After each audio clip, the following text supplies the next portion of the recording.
जय हिंद साथियों, आप सभी का स्वागत करता हूं आप सभी के अपने चैनल टारगेट सिलेक्शन में। साथियों, आज की इस वीडियो में यूपी पुलिस कांस्टेबल एग्जाम के लिए एक ऐसा पूरा मॉक टेस्ट देखने जा रहे हैं जो आप सभी के लिए साथियों एक वरदान साबित होगा। ये अंतिम समय है साथियों परीक्षा का, और अंतिम समय है तो अंतिम समय के लिए एक अंतिम प्रहार आप सभी के सामने साथियों प्रस्तुत करेगा आपके एग्जाम को क्रैक करवाने के लिए।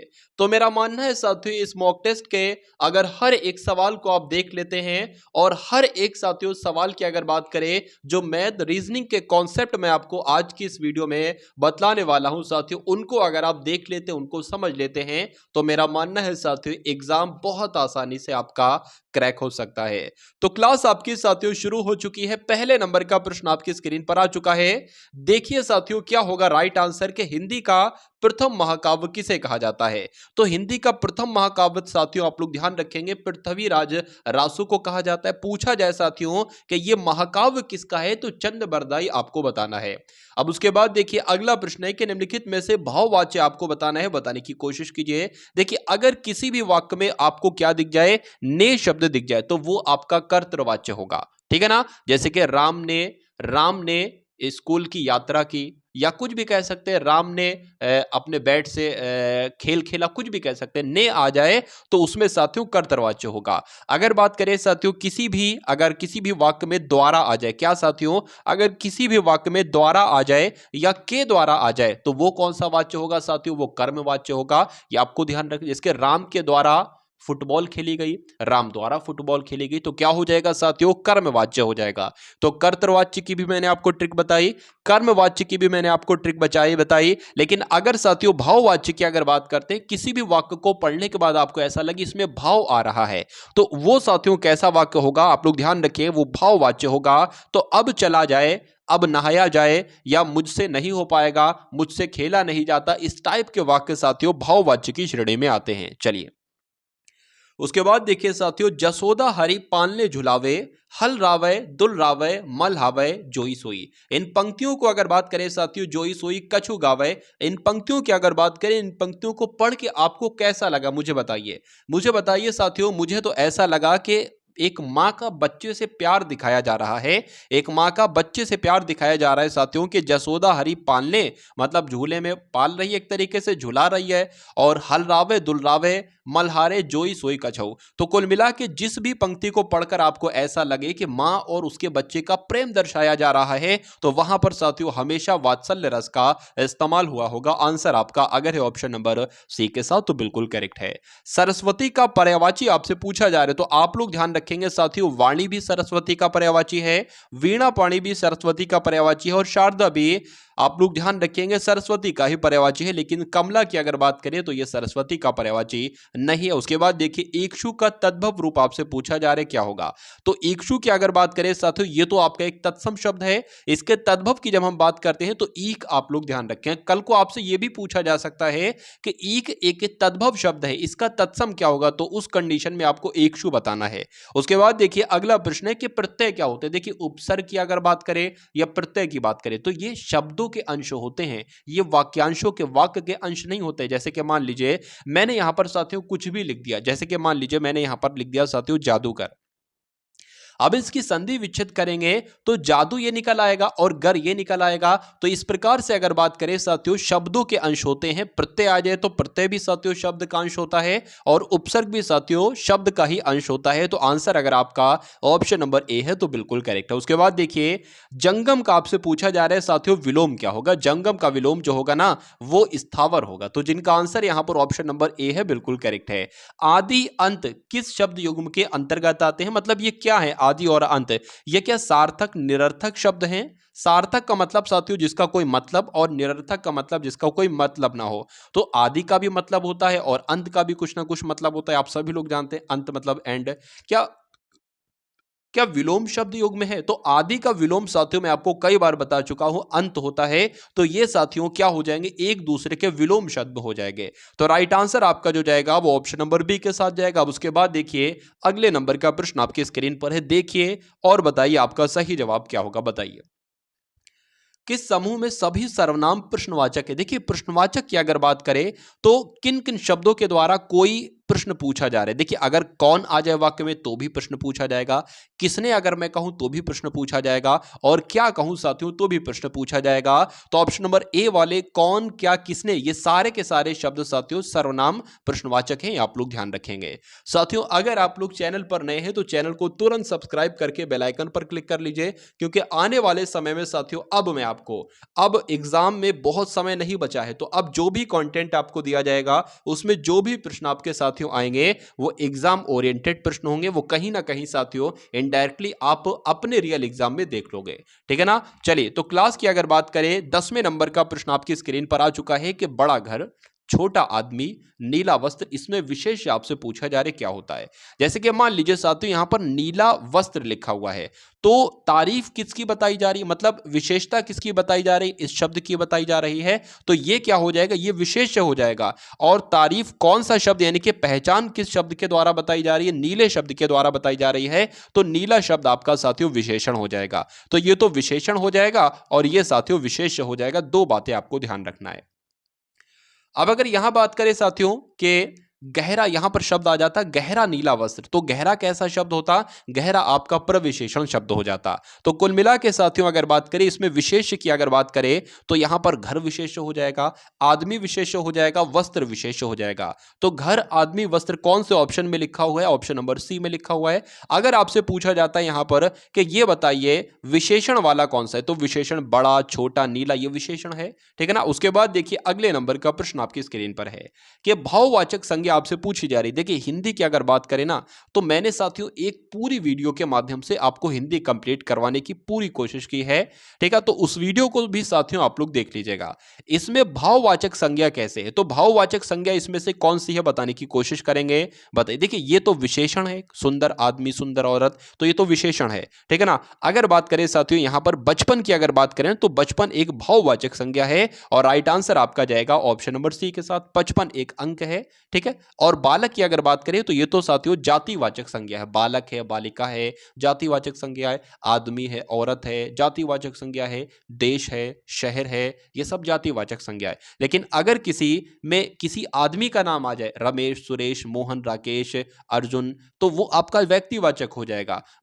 देशों में किसी देश का नाम आ जाए तो वो आपका व्यक्तिवाचक हो जाएगा।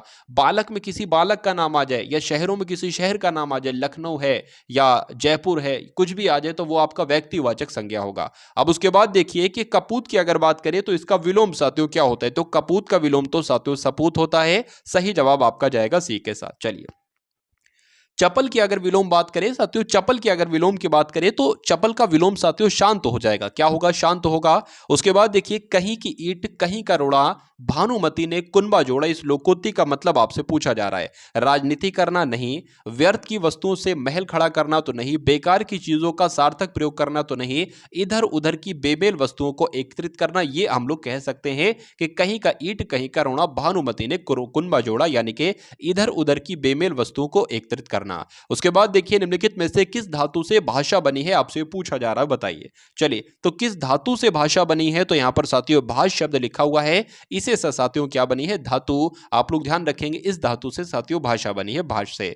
मोहन से पढ़ा नहीं जाता, मैं आपको बता चुका हूं साथियों कि उससे चला नहीं जाता, मुझसे नहाया नहीं जाता, इन सब प्रकार के वाक्यों में साथियों क्या होता है, भाव होता है, तो ये भाववाच्य हो जाएगा। और भाववाच्य में साथियों 90% चांसेस होते हैं कि से शब्द भी आता है, ठीक है। जैसे कि मुझसे चला नहीं जाता, उससे बैठा नहीं जाता, और ये नेगेटिव वाले एक तरीके से वाक्य होते हैं, यानी कि नहीं आपको देखने को मिलेगा। उसके बाद देखिए अगला प्रश्न है, कानो सुनी बात पर यकीन मत करो। इसमें रेखांकित की अगर बात करें तो ये आपका कानो सुनी, ये रेखांकित है। इसमें कारक आपसे पूछा जा रहा है साथियों, बताइए। चलिए देखिए कानो सुनी बात, इसमें साथियों क्या है, ने तो नहीं है, वो तो कान में नहीं आया, वो थोड़ी ना होगा।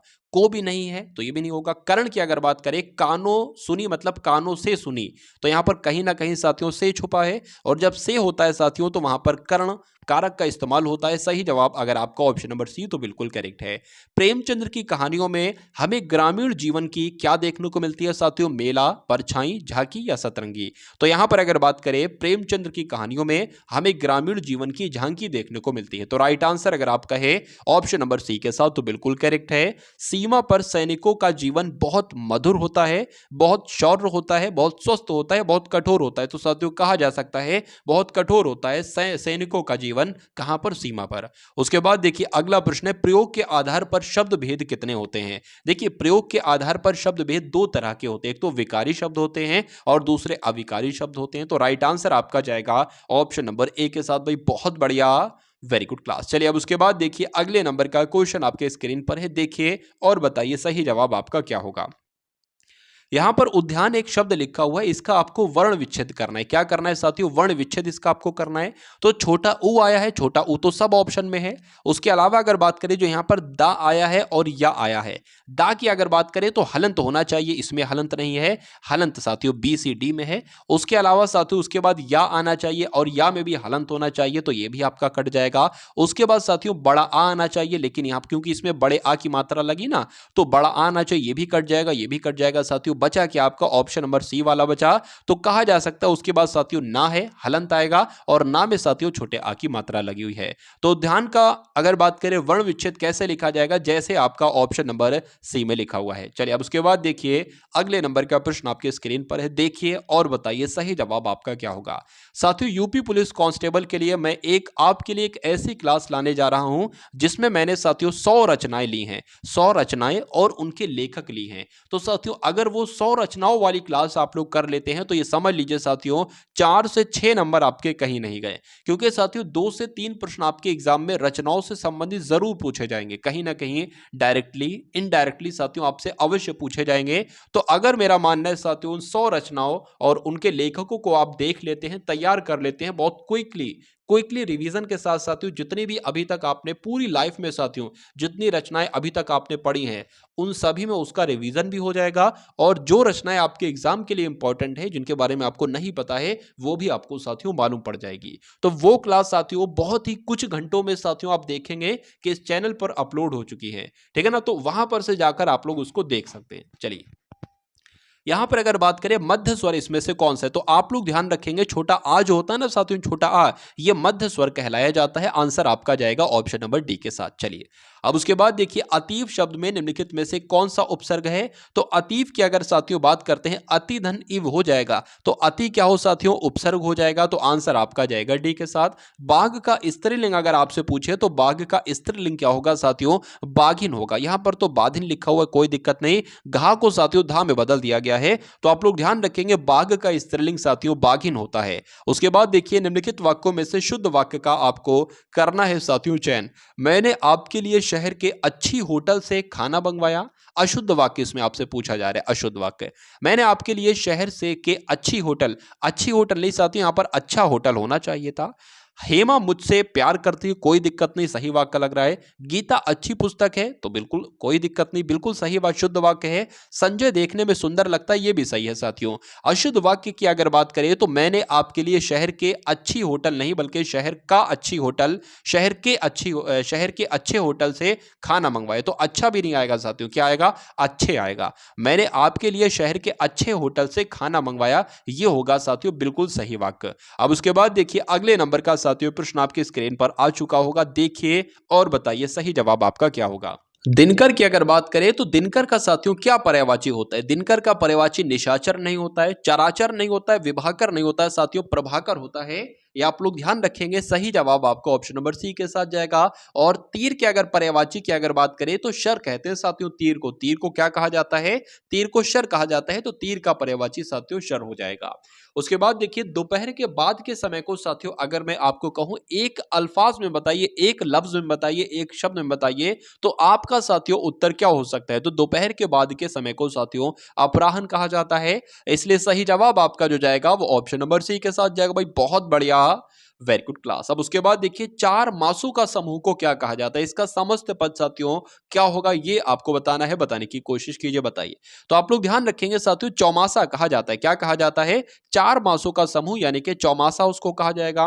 नीम हकीम खतरे जान, ये आपने बहुत सुना होगा साथियों, लेकिन इसका मतलब क्या होता है? अल्प ज्ञान हानिकारक होता है, यानी कि कम नॉलेज जो होती है ना वो एक तरीके से हानिकारक होती है, और अधूरा ज्ञान ही खतरनाक होता है। ये भी मैं आपसे कहता हूं, क्यों? क्योंकि साथियों यहां पर मान लीजिए मैं जितने क्वेश्चन आपको करवा रहा हूं, आप 30वें क्वेश्चन तक देखा और आप चले गए साथियों। आपने ना पूरी हिंदी देखी, ना पूरी सामान्य ज्ञान देखी, ना आपने पूरी मैथ देखी, ना आपने पूरी रीजनिंग देखी। तो अधूरा ज्ञान खतरनाक होता है साथियों। आधा मॉक टेस्ट देखकर जाओगे और फिर कहोगे साथियों सिलेक्शन नहीं हुआ, तो ये बढ़िया बात मुझे नहीं लगेगी।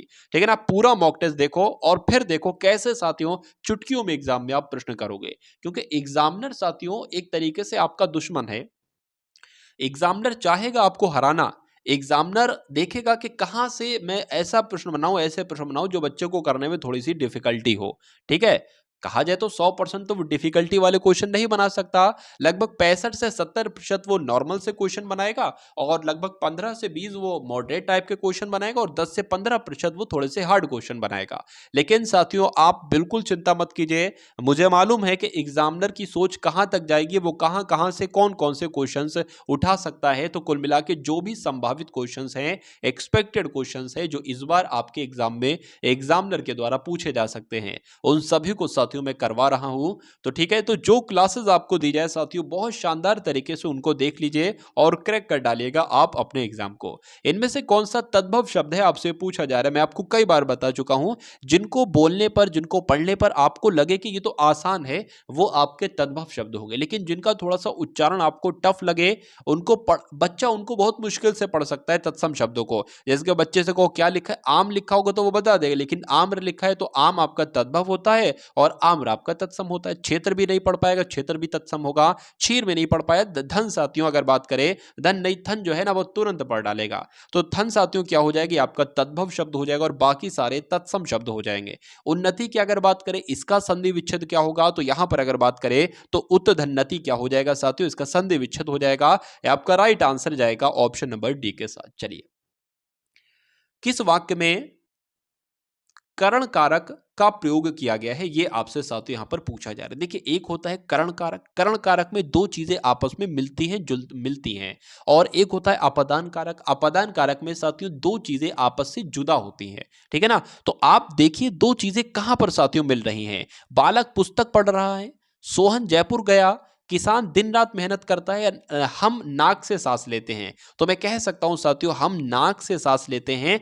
अगर मैं साथियों यहां से यह कहूं कि क्या मैं यहां से कहूं कि नाक से हवा निकलती है, तो अब नाक से हवा निकली यानी कि नाक हवा जो है ना वो नाक से जुदा हो गई, तो वहां पर साथियों क्या होगा, अपादान कारक होगा। लेकिन हम नाक से सांस लेते हैं तो अभी सांस नाक के आसपास ही है साथियों, तो क्या कहा जाएगा, कर्ण कारक कहा जाएगा। सही जवाब आपका डी के साथ जाएगा। उसके बाद देखिए साथियों, उत्तर प्रदेश में राजकीय कार्यों में किस भाषा का प्रयोग किया जाता है, तो यूपी में जो भी साथियों राजकीय कामकाज किए जाते हैं ना, उनमें साथियों हिंदी भाषा का इस्तेमाल किया जाता है। गुण संधि का इसमें से साथियों कौन सा उदाहरण यानी कि कौन सा ऐसा शब्द है साथियों जिसमें गुण संधि है, तो आप लोग ध्यान रखेंगे महोत्सव शब्द की अगर बात करें तो यहां पर साथियों गुण संधि का इस्तेमाल किया गया है। अविराम का अर्थ निरंतर बताया गया है, मतलब अविराम एक तरीके से विराम का विलोम है। ठीक है ना, तो अविराम का मतलब होता है साथियों निरंतर। पूछा जा रहा है इसके समरूपी शब्द अभिराम का मतलब क्या होता है, तो अभिराम का साथियों मतलब होता है सुंदर। तो राइट आंसर आपका जो जाएगा वो ऑप्शन नंबर सी के साथ जाएगा। उसके बाद देखिए साथियों, अगले नंबर के क्वेश्चंस आपके स्क्रीन पर आ चुके हैं कि उत्तर प्रदेश राजकीय पुरातत्व संग्रहालय कहां पर स्थित है, इलाहाबाद में, वाराणसी में, जौनपुर में या कन्नौज में। तो कहां पर साथियों आप लोग ध्यान रखेंगे, उत्तर प्रदेश राजकीय पुरातत्व संग्रहालय कन्नौज में स्थित है। सैयद सालार मेला साथियों कहां पर लगता है, तो ये तो साथियों बहराइच में लगता है सैयद सालार मेला। एग्जाम में आपसे साथियों पूछा जाएगा। चलिए, उसके बाद देखिए भारत कला भवन ये कहां पर है, तो भारत कला भवन साथियों कहां पर है, बनारस में है, ये आपको ध्यान रखना है। कहां पर है साथियों, बनारस में है भारत कला भवन। चलिए, उसके बाद देखिए आपसे पूछा जा सकता है कि विकिपीडिया के संस्थापक कौन है, तो क्या क्या इनका नाम है साथियों, लैरी सेंगर का नाम और जिमी वेल्स का नाम आपको मालूम होना चाहिए। क्यों, क्योंकि यही साथियों विकिपीडिया के संस्थापक हैं। अब उसके बाद देखिए एकमात्र ऐसे व्यक्ति निम्न में से कौन है जिन्होंने ऑस्कर और नोबेल दोनों पुरस्कार जीते थे, यानी कि ऑस्कर पुरस्कार भी जीता था और नोबेल पुरस्कार भी जीता था। तो उनका नाम साथियों क्या था, जॉर्ज बर्नार्ड शॉ उनका नाम था, ये आप लोग ध्यान रखेंगे। वर्तमान में भारत के उपराष्ट्रपति साथियों कौन है, ये आपसे पूछा जा रहा है, तो आप लोग ध्यान रखेंगे इनमें से कोई नहीं इसका उत्तर होगा। क्यों, क्योंकि भारत के वर्तमान समय पर राष्ट्रपति जगदीप धनखड़ हैं और जगदीप धनखड़ साथियों ऑप्शन नंबर ना ए में है, ना बी में है, ना सी में है। तो आंसर आपका जो जाएगा वो डी के साथ जाएगा। और उपराष्ट्रपति कौन है वो भी मैंने आपको बताए हैं, वो भी आप लोग ध्यान रखेंगे। देखिए जीएसटी से कई सारे सवाल बनते हैं, वो मैं आपको बता चुका हूं। यहां पर अगर बात करें, इस बार आपसे जो सवाल बन सकता है, पूछा जाएगा साथियों जीएसटी के कितने प्रकार होते हैं। तो पहला पॉइंट आप लोग ध्यान रखेंगे, जीएसटी 3 प्रकार की होती है। कौन कौन सी साथियों जीएसटी होती है, ये अगर बात करें तो एक होती है एसजीएसटी, दूसरी होती है सीजीएसटी, तीसरी होती है आईजीएसटी। तो राइट आंसर आपका जो जाएगा वो ऑप्शन नंबर ए के साथ जाएगा। उसके बाद देखिए जो पीरियोडिक टेबल होते हैं ना साथियों, इसको किसने प्रतिपादित किया था? तो किसने प्रतिपादित किया था साथियों? मेंडलीव के द्वारा ये प्रतिपादित की गई थी। सही जवाब आपका जाएगा सी के साथ। चलिए, उत्तर प्रदेश की न्यायिक राजधानी साथियों आपसे यहां पर पूछी जा रही, तो उत्तर प्रदेश की न्यायिक राजधानी कहां है? तो इलाहाबाद में है, यह आपको मालूम होना चाहिए। सही जवाब आपका बी के साथ। उत्तर प्रदेश भारत के किस ओर स्थित है? अगर साथियों जब हम बात करते हैं ना उत्तर प्रदेश की, तो उत्तर प्रदेश को उत्तर प्रदेश कहा ही इसीलिए जाता है साथियों, क्यों? क्योंकि यह भारत के उत्तर में है। तो यह आपका राइट आंसर जाएगा ए के साथ। अच्छा, मध्य प्रदेश को क्यों? तो आप देखोगे पूरे भारत के बिल्कुल मध्य में है, बीचों बीच में है मध्य प्रदेश, तो उसको मध्य प्रदेश कहा जाता है। उत्तर प्रदेश को उत्तर प्रदेश कहा जाता है, क्यों? क्योंकि ये उत्तर में है। उसके बाद देखिए कि निम्न में से सबसे ज्यादा क्षेत्रफल वाला जिला कौन सा है, ये आपसे साथियों पूछा जा रहा है, बताइए। तो सबसे ज्यादा क्षेत्रफल वाला जिले की अगर बात करते हैं तो लखीमपुर खीरी है। राइट आंसर आपका डी के साथ जाएगा। क्षेत्रफल की दृष्टि से उत्तर प्रदेश का भारत के राज्यों में स्थान है। देखिए अगर आपसे पूछे पहले स्थान पर कौन है क्षेत्रफल के हिसाब से, तो राजस्थान आपको बताना, और उत्तर प्रदेश की अगर बात करें तो चौथे स्थान पर है, लेकिन चौथा ऑप्शन में यहां पर कहीं है नहीं। तो आप लोग याद रखेंगे साथियों, क्षेत्रफल के हिसाब से उत्तर प्रदेश का स्थान चौथे नंबर का है। उसके बाद देखिए उत्तर प्रदेश में किसान मित्र योजना साथियों कब शुरू की गई? तो 2001 में साथियों शुरू की गई। डेट भी आपको मालूम होना चाहिए, 18 जून 2001 को साथियों ये उत्तर प्रदेश में किसान मित्र योजना शुरू की गई। अब उसके बाद देखिए कि इनमें से किस फसल का उत्तर प्रदेश भारत में सर्व प्रमुख उत्पादक है, बताइए। चलिए, तो यहां पर अगर बात करें साथियों, क्या आपका राइट आंसर होगा? आप लोग ध्यान रखेंगे गेहूं साथियों इस प्रश्न का बिल्कुल सही जवाब हो जाता है, और जिनका आंसर यहां पर डी है तो बिल्कुल करेक्ट भाई, बहुत बढ़िया, वेरी गुड क्लास। भारत में प्रथम कृषि विश्वविद्यालय की स्थापना की गई थी, तो कहां पर साथियों की गई थी? एग्जाम में आपसे प्रश्न पूछा जा चुका है, तो आप लोग ध्यान रखेंगे प्रथम कृषि विश्वविद्यालय की स्थापना जो की गई थी वो पंतनगर में की गई थी। तो जिनका आंसर यहां पर ऑप्शन नंबर डी है तो बिल्कुल करेक्ट हो जाता है। उत्तर प्रदेश की प्रमुख फसल साथियों इसमें से कौन सी है, बताइए। तो उत्तर प्रदेश की प्रमुख फसल साथियों कौन सी है? गेहूं के अलावा और कौन सी हो सकती है? तो राइट आंसर आपका जाएगा बी के साथ। इनमें से कौन सबसे प्राचीन वाद्य यंत्र है? तो सबसे प्राचीन वाद्य यंत्र की साथियों जब हम बात करते हैं तो ना सितार है, तबला है, सरोद है, बल्कि वीणा है। ये आप लोग ध्यान रखेंगे। तो सबसे प्राचीन वाद्य यंत्र कौन सा हो जाएगा? वीणा हो जाएगा। अब उसके बाद देखिए भारतीय राष्ट्रीय कांग्रेस की स्थापना साथियों कहां पर हुई थी? तो कहां पर हुई थी आप सभी लोग जानते हैं, बंबई कह लो, पहले बंबई कहा जाता था, अब मुंबई कहा जाता है, फर्क सिर्फ इतना है। तो आंसर अगर आपका भी ऑप्शन नंबर ए तो बिल्कुल करेक्ट है। राष्ट्रवाद की भावना के प्रचार के लिए गणपति और शिवाजी, ये दोनों उत्सव हैं साथियों, गणपति उत्सव और शिवाजी उत्सव, ये किसने शुरू किया था? यह आपसे क्वेश्चन पूछा जाता है। तो बाल गंगाधर तिलक जी का नाम आपको मालूम होना चाहिए, क्यों? क्योंकि इन्होंने ही गणपति उत्सव और शिवाजी उत्सव की शुरुआत की थी। उसके बाद देखिए शेरशाह का मकबरा साथियों कहां पर है? तो शाह से हो जाएगा शेरशाह और सा से हो जाएगा सासाराम। तो शेरशाह का मकबरा साथियों कहां पर है? सासाराम में है। राइट आंसर आपका जाएगा सी के साथ। चलिए, उसके बाद देखिए साथियों महमूद गजनवी के आक्रमणों में सबसे महत्वपूर्ण आक्रमण कौन सा था साथियों? तो सोमनाथ पर आक्रमण था। उसके बाद देखिए महात्मा बुद्ध को ज्ञान की प्राप्ति हुई थी साथियों कहां पर? तो आप लोग ध्यान रखिएगा, बहुत अच्छा क्वेश्चन है साथियों, बोधगया में हुई थी और निरंजना नदी के तट पर हुई थी महात्मा बुद्ध को, गौतम बुद्ध को ज्ञान की प्राप्ति। अगले नंबर का प्रश्न है कि चित्रकला की बंगाल शैली का अग्रदूत कौन कहा जाता है, किसे कहा जाता है, बताइए। तो आप लोग ध्यान रखेंगे अवनींद्र नाथ ठाकुर का नाम, क्यों इनका नाम आपको ध्यान रखना है, क्यों? क्योंकि चित्रकला की बंगाल शैली का अग्रदूत किसे कहा जाता है? तो अवनींद्र नाथ ठाकुर को ही कहा जाता है। उसके बाद देखिए नृत्य जो कि मोहिनी अट्टम है। मैं आपको बताता हूं साथियों, अगर कोई नृत्य आपसे पूछा जाए और जिसके अंत में अट्टम आ जाए तो 100% कह सकता हूं साथियों वो नृत्य साथियों केरल का ही होगा। तो मोहिनी अट्टम साथियों कहां का नृत्य है? केरल का नृत्य है। अब उसके बाद देखिए अगले नंबर का प्रश्न है कि सुंदरवन का डेल्टा साथियों कौन सी नदी बनाती है, बताइए। सुंदरवन का डेल्टा साथियों कौन सी नदी बनाती है? गंगा ब्रह्मपुत्र नदी बनाती है। इसलिए सही जवाब आपका जो जाएगा वो ऑप्शन नंबर सी के साथ जाएगा।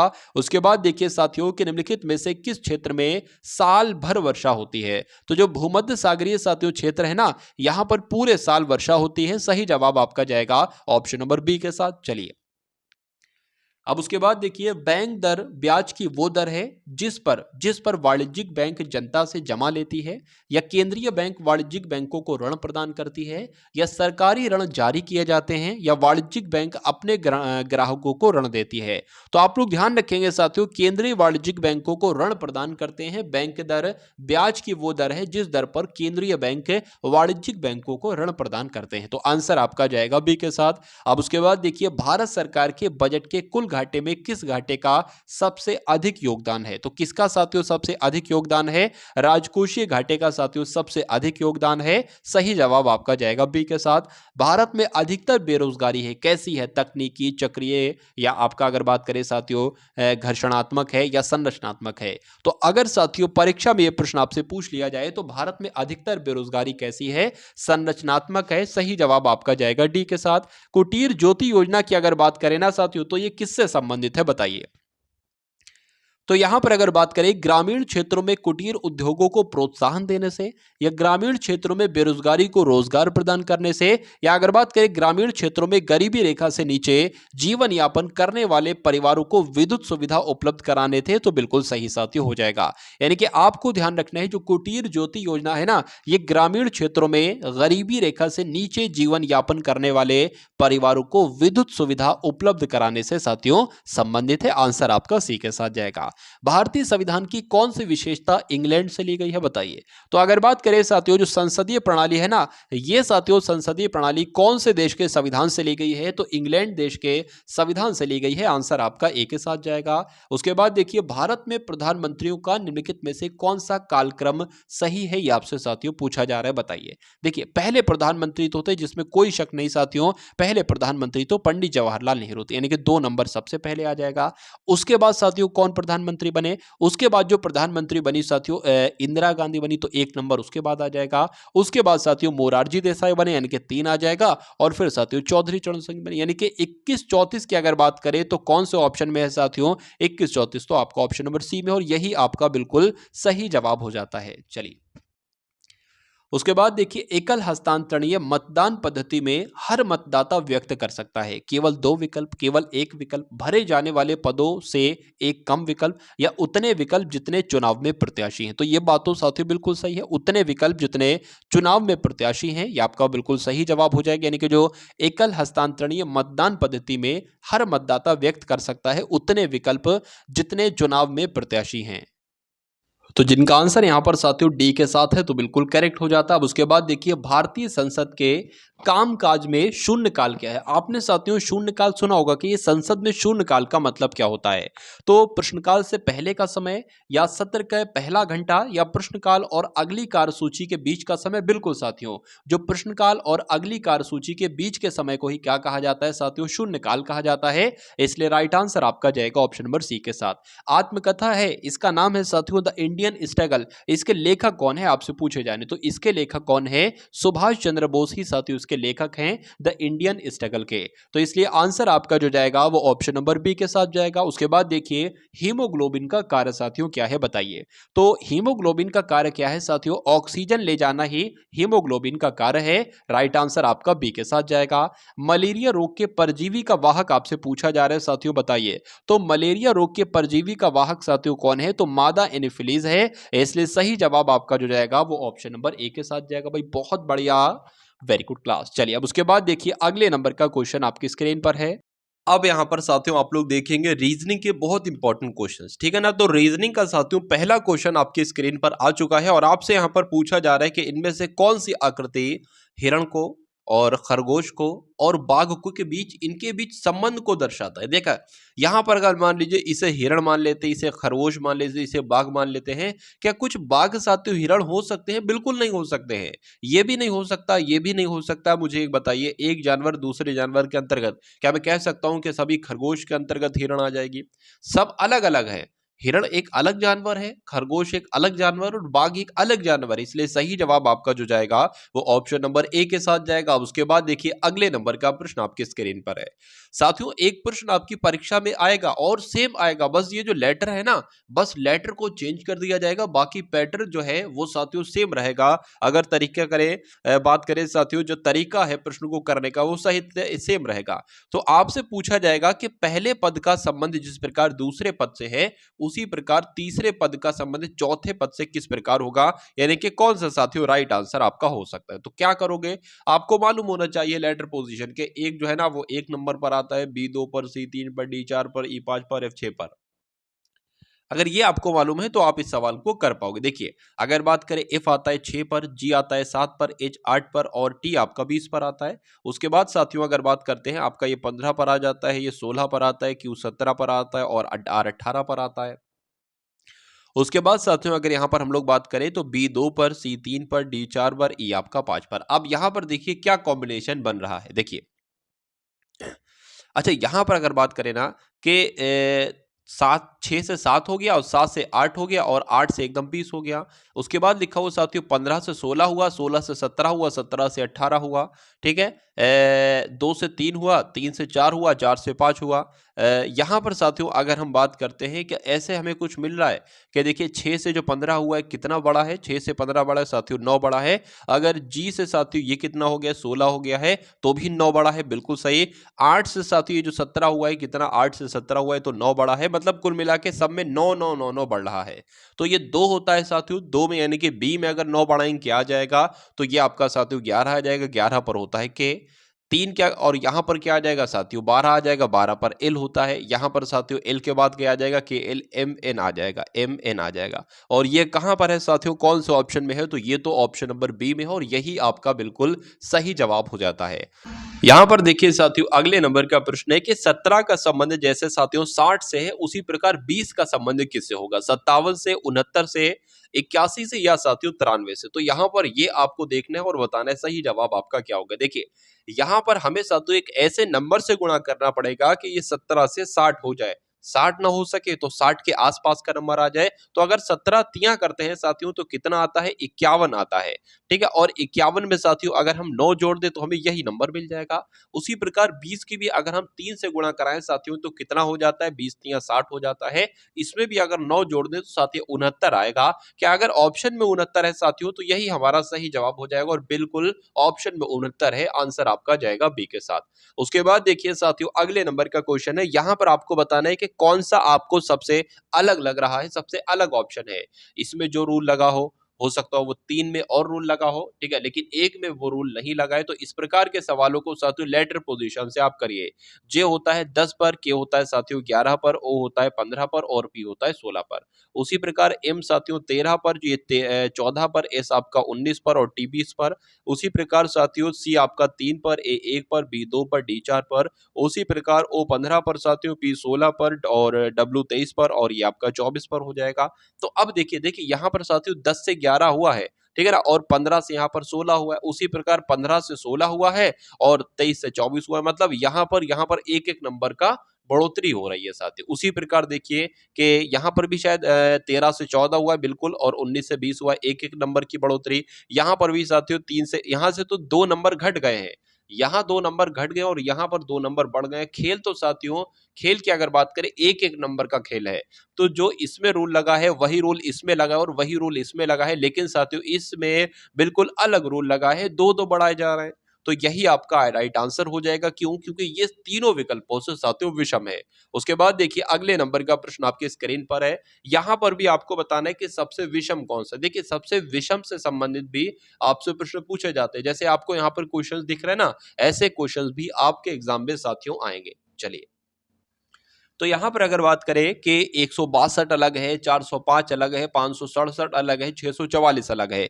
तो इस सवाल का मुझे आंसर फटाफट साथियों कमेंट सेक्शन में एक बार बताइए कि क्या यहाँ पर का राइट आंसर हो सकता है। देखिए यहाँ पर साथियों 1 से 6 हो गया, या सबसे पहले ऐसा किया कीजिए कि इनका टोटल तो ऐसा नहीं टोटल समान हो रहा है, तो 6 2 8 और एक 9 हो जाएगा। ये कितना हो जाएगा, 9 हो जाएगा। और अगर बात करें साथियों ये तो 9 से बहुत ज्यादा हो जाएगा और ये भी 9 से बहुत ज्यादा हो जाएगा। तो ये तरीका साथियों फ्लॉप हो गया, नहीं लग पाएगा। अब अगर बात करें कि 1 और एक और ये कितने होते हैं 3, 3 में 2 की गुणा करा दे 6 हो जाएगा। और उसी प्रकार 5 और 7 आपके कितने हो जाएंगे, फिर ये तो हो नहीं पाएगा, ये भी तरीका फ्लॉप हो जाएगा। यहाँ पर एक चीज देख रहे हैं साथियों, अगर इसकी भाग इससे करा दे, यानी कि 2 अगर इसके नीचे ले आए तो कितना होगा 8 होगा। और अगर ये 5 की इससे 40 से भाग करा दे तब भी 8 आएगा। और इसकी अगर साथियों इससे भाग करा दे तो कितना आएगा, तब भी 8 आएगा। लेकिन 64 की भाग साथियों 4 से होगी तो 8 नहीं आएगा। तो साथियों कौन सा सबसे विषम ऑप्शन है, कौन सा सबसे अलग ऑप्शन है, कौन सा सबसे विभिन्न ऑप्शन है, तो आप कहोगे साथियों ऑप्शन नंबर डी है। निम्न श्रृंखला में गलत संख्या का आपको चुनाव करना है। यहाँ पर साथियों एक संख्या जो है ना वो गलत है लिखी हुई, वो आपको बताना है कौन सी। जैसे मैं आपको एक एग्जाम्पल से अगर समझाऊं, 2 हो गया, 4 हो गया, 6 हो गया, और मान लेते हैं साथियों उसके बाद आपका 7 हो गया, और उसके बाद साथियों 10 हो गया, और उसके बाद 12 हो गया। तो यहाँ पर कौन सी संख्या गलत आई है, देखिए 2 से 4 हुआ, ठीक, 4 से 6 हुआ, 6 से यहाँ पर तो कुल मिला के 8 होना चाहिए ना। और 8 की जगह पे क्या आ गया साथियों 7 हो गया। क्यों? क्योंकि 8 के बाद 10 आया है और 10 के बाद 12 आया है। तो कौन सी संख्या गलत है, ये 7 वाली संख्या है। इसमें भी साथियों कुछ इसी प्रकार से मेथड से आपको करना है। देखिए 6 से साथियों 9 हुआ है तो जाहिर सी बात है 3 बड़ा है। और यहाँ पर 9 से साथियों कितना हो गया है, 9 से साथियों एकदम 15 हो गया, तो कितना बड़ा है, 6 बड़ा है। तो अब साथियों या तो 9 बढ़ना चाहिए या साथियों 12 बढ़ना चाहिए, क्योंकि या तो हो सकता हो 3 का पहाड़ा लिखा हो वो वाला क्रम, या हो सकता हो 3 का डबल 6, 6 का डबल 12। तो यहाँ पर साथियों 12 आएगा। और जब यहाँ पर साथियों हम 12 जोड़ेंगे ना तो कितना साथियों बन जाएगा, तो आपका ये 27 बन जाएगा। कितना बन जाएगा, 27 बन जाएगा। अब अच्छा हमने 12 जोड़ा, अब यहाँ पर जाहिर सी बात है 24 आएगा। तो 27 में अगर 24 जोड़ो क्या 51 आता है, तो 4 और 7 आपका 11 हो जाएगा। 11 की अगर बात करें 1 लगेगी, बिल्कुल साथियों 51 ही हो रहा है। तो अब यहाँ पर जाहिर सी बात है 48 जुड़ेगा, क्योंकि ये डबल डबल जोड़ लेते, 3 का डबल 6, 6 जोड़ा, 6 का डबल 12, 12 जुड़ा, 12 का डबल 24 और 24 का डबल 48। क्या साथियों 51, 48, 99 होता है? तो बिल्कुल साथियों होता है। तो कुल मिला के यहाँ पर 22 संख्या नहीं आएगी, यहाँ पर साथियों 27 संख्या आना चाहिए। तो 22 वाली आपकी गलत हो जाएगी और यही आपका बिल्कुल सही जवाब हो जाएगा। भाई बहुत बढ़िया, वेरी गुड क्लास। चलिए अब उसके बाद देखिए साथियों, रमेश अमित का भाई है, सुषमा सतीश की बहन है और अमित सुषमा का पुत्र है। रमेश से सुषमा का क्या संबंध है? बहुत आसान सा प्रश्न है। देखिए और बताइए साथियों सही जवाब आपका यहाँ पर क्या हो सकता है। रमेश से सुषमा का क्या संबंध? देखिए जितना कहा जा रहा है उतना कर लीजिए। रमेश अमित का भाई है, तो जो रमेश है ना, रमेश मान लीजिए ये मैंने क्या बना लिया, ये मैंने बना लिया साथियों रमेश। कहा जा रहा है कि रमेश अमित का भाई है, मतलब दोनों भाई भाई हैं, दोनों भाई भाई हैं। उसके बाद कहा गया है कि सुषमा जो है ना, सुषमा सतीश की बहन है। तो सुषमा मान लेते हैं हम साथियों, सतीश की बहन है। ये मान लीजिए इधर किनारे को सुषमा बना लिया, जगह नहीं है। ये सुषमा जो है ना, ये क्या हो जाएगी, ये बहन हो जाएगी। ये सतीश के साथियों बहन हो जाती है। तो ये सतीश की बहन, सतीश भाई है किसका, सुषमा का। उसके बाद लिखा हुआ है अमित सुषमा का पुत्र है। अमित कहाँ है भैया, अमित ये है, सुषमा का पुत्र है। अच्छा, मतलब सुषमा माँ है। सुषमा कौन है साथियों, सुषमा माँ है। किन दो बेटों की माँ है, एक तो अमित की माँ है और एक रमेश की माँ है। ठीक है, तो ये इनका क्या होगा, ये तो इनका भाई मामा होगा। अरे भाई रमेश का सतीश कौन होगा, मामा होगा। उसके बाद लिखा है कि अमित सुषमा का पुत्र है, ठीक है। रमेश से सुषमा का क्या संबंध है, रमेश से सुषमा का क्या संबंध है? तो भैया रमेश से सुषमा का क्या संबंध है, माँ और बेटे हैं, तो क्या हो जाएगा साथियों, पुत्र हो जाएगा। इसलिए सही जवाब आपका जो जाएगा वो ऑप्शन नंबर सी के साथ जाएगा। अब उसके बाद देखिए अगले नंबर का क्वेश्चन आपके स्क्रीन पर है कि दी गई समीकरण को संतुलित करने तथा चिन्हों को प्रतिस्थापित करने के लिए गणितीय चिन्हों का सही क्रम आपको समूह चुनना है और बताना है सही जवाब आपका क्या होगा। चलिए तो यहां पर साथियों जो स्टार स्टार स्टार आपको नजर आ रहा है उसकी जगह पर ये चिन्ह आपको रखना है और फिर देखना है साथियों कौन से विकल्पों से बराबर हो जाता है। इस टाइप का भी साथियों क्वेश्चन आपसे पूछा जाता है। तो पहले साथियों नंबर रख लीजिए। अगर ऑप्शन नंबर ए को हम सही माने तो यहां पर बराबर आएगा, यहां पर साथियों भाग आएगा और यहां पर गुण आएगा। तो अगर बात करें साथियों ये 24 बराबर 2/4 यहां पर आ जाएगा, 3 आ जाएगा। क्या इसको कैलकुलेट करोगे साथियों, क्या 12 आएगा? तो मैं कहूंगा बिल्कुल नहीं 12 आएगा, तो ये आपका गलत ऑप्शन हो गया। अब फिर से साथियों अगर बात करें 24 हो जाएगा, 2 हो जाएगा, 4 हो जाएगा और 3 हो जाएगा। अब इस वाले विकल्प को सही मानकर चलिए तो प्लस आ जाएगा, भाग आ जाएगा और साथियों बराबर आ जाएगा। क्या इनकी साथियों कैलकुलेशन करोगे तो क्या साथियों 3 आएगा? किसी भी हालत में 3 नहीं आ सकता, तो ये भी आपका गलत हो जाएगा। अब इस वाले को एक बार देख लीजिए कि 24 साथियों आ गया, 2 आ गया, 4 हो गया, आपके 3 आ गया। सबसे पहले साथियों भाग आ जाएगा, भाग आ गया, उसके बाद साथियों बराबर आ जाएगा, बराबर आ गया और उसके बाद साथियों गुणा आ गया। तो यहां पर अगर बात करें 4 3 आपके 12 होते हैं और 12 की भाग 2 से करोगे या 2 की भाग 2 से करोगे तो साथियों कितना आएगा, 2 की भाग से करोगे तो 12 ही आएगा। तो ये तो साथियों बराबर बराबर हो जाते हैं और जब बराबर बराबर होते हैं तो यही आपका राइट आंसर हो जाएगा और जिनका आंसर यहां पर सी है तो बिल्कुल करेक्ट है। चलिए अब उसके बाद देखिए साथियों अगले नंबर का क्वेश्चन आपकी स्क्रीन पर है कि यहां पर ए बी सी का संबंध है एच आई जे से, तो उसी प्रकार ओपी क्यू का संबंध किससे होगा आपको बताना है साथियों। क्या इस क्वेश्चन का राइट आंसर आपका होगा? देखिए लेटर पोजीशन की अगर बात करें 1 2 3 8 9 10, ठीक है। उसी प्रकार साथियों इसको लिख लिया अगर 15 16 17। अब अगर बात करें देखिए ये भी क्रम के अनुसार, ये भी क्रम के अनुसार, बस यहां से कितना बड़ा है, 5 बड़ा है। तो अगर हम इसमें से साथियों 5 बढ़ा ले तो आपका 22 हो जाएगा। कितना हो जाएगा? 22 हो जाएगा।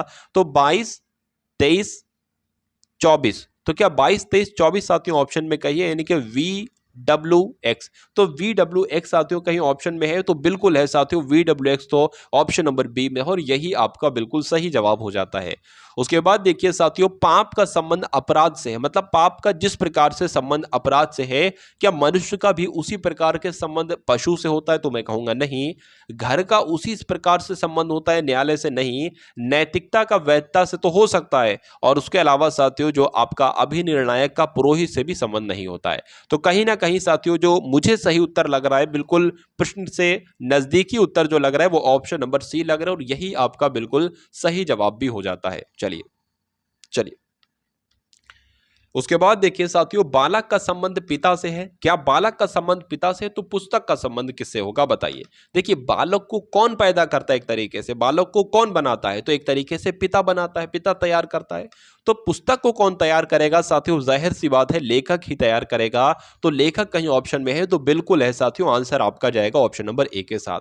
उसके बाद देखिए साथियों अगले नंबर का क्वेश्चन यहां पर आ चुका है। आपसे पूछा जा रहा है साथियों इसमें सबसे अलग कौन सा है, सबसे भिन्न कौन सा है बताइए।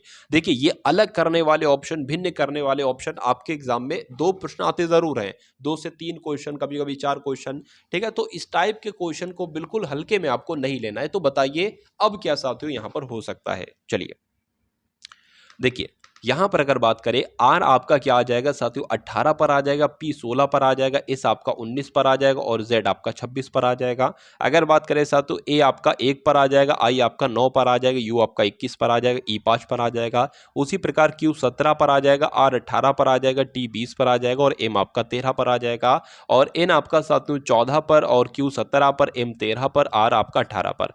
तो इसमें कोई रिलेशन आपको नजर आ रहा है? भाई मुझे तो नहीं लग रहा है कि इसमें कोई रिलेशन है और मतलब सभी अलग लग रहे हैं। देखिए ना 1 से 9 हो गया, फिर 17 से 18, 14 17, ऐसे वैसे ऐसे भी कोई अंतर नहीं लग रहा है। तो ये तरीका आपका फ्लॉप हो जाएगा। उसके बाद तरीका देखा जाए यहां पर अगर बात करें इसमें सब वॉविल दे रखे हैं, ए ई यू और आई, ए आई यू और ई, ये वॉवेल दे रखे हैं, लेकिन इसमें सारे कॉन्सोनेंट हैं, सारे कॉन्सोनेंट हैं, सारे कॉन्सोनेंट हैं। तो सबसे अलग कौन सा है साथियों? ऑप्शन नंबर बी वाला है।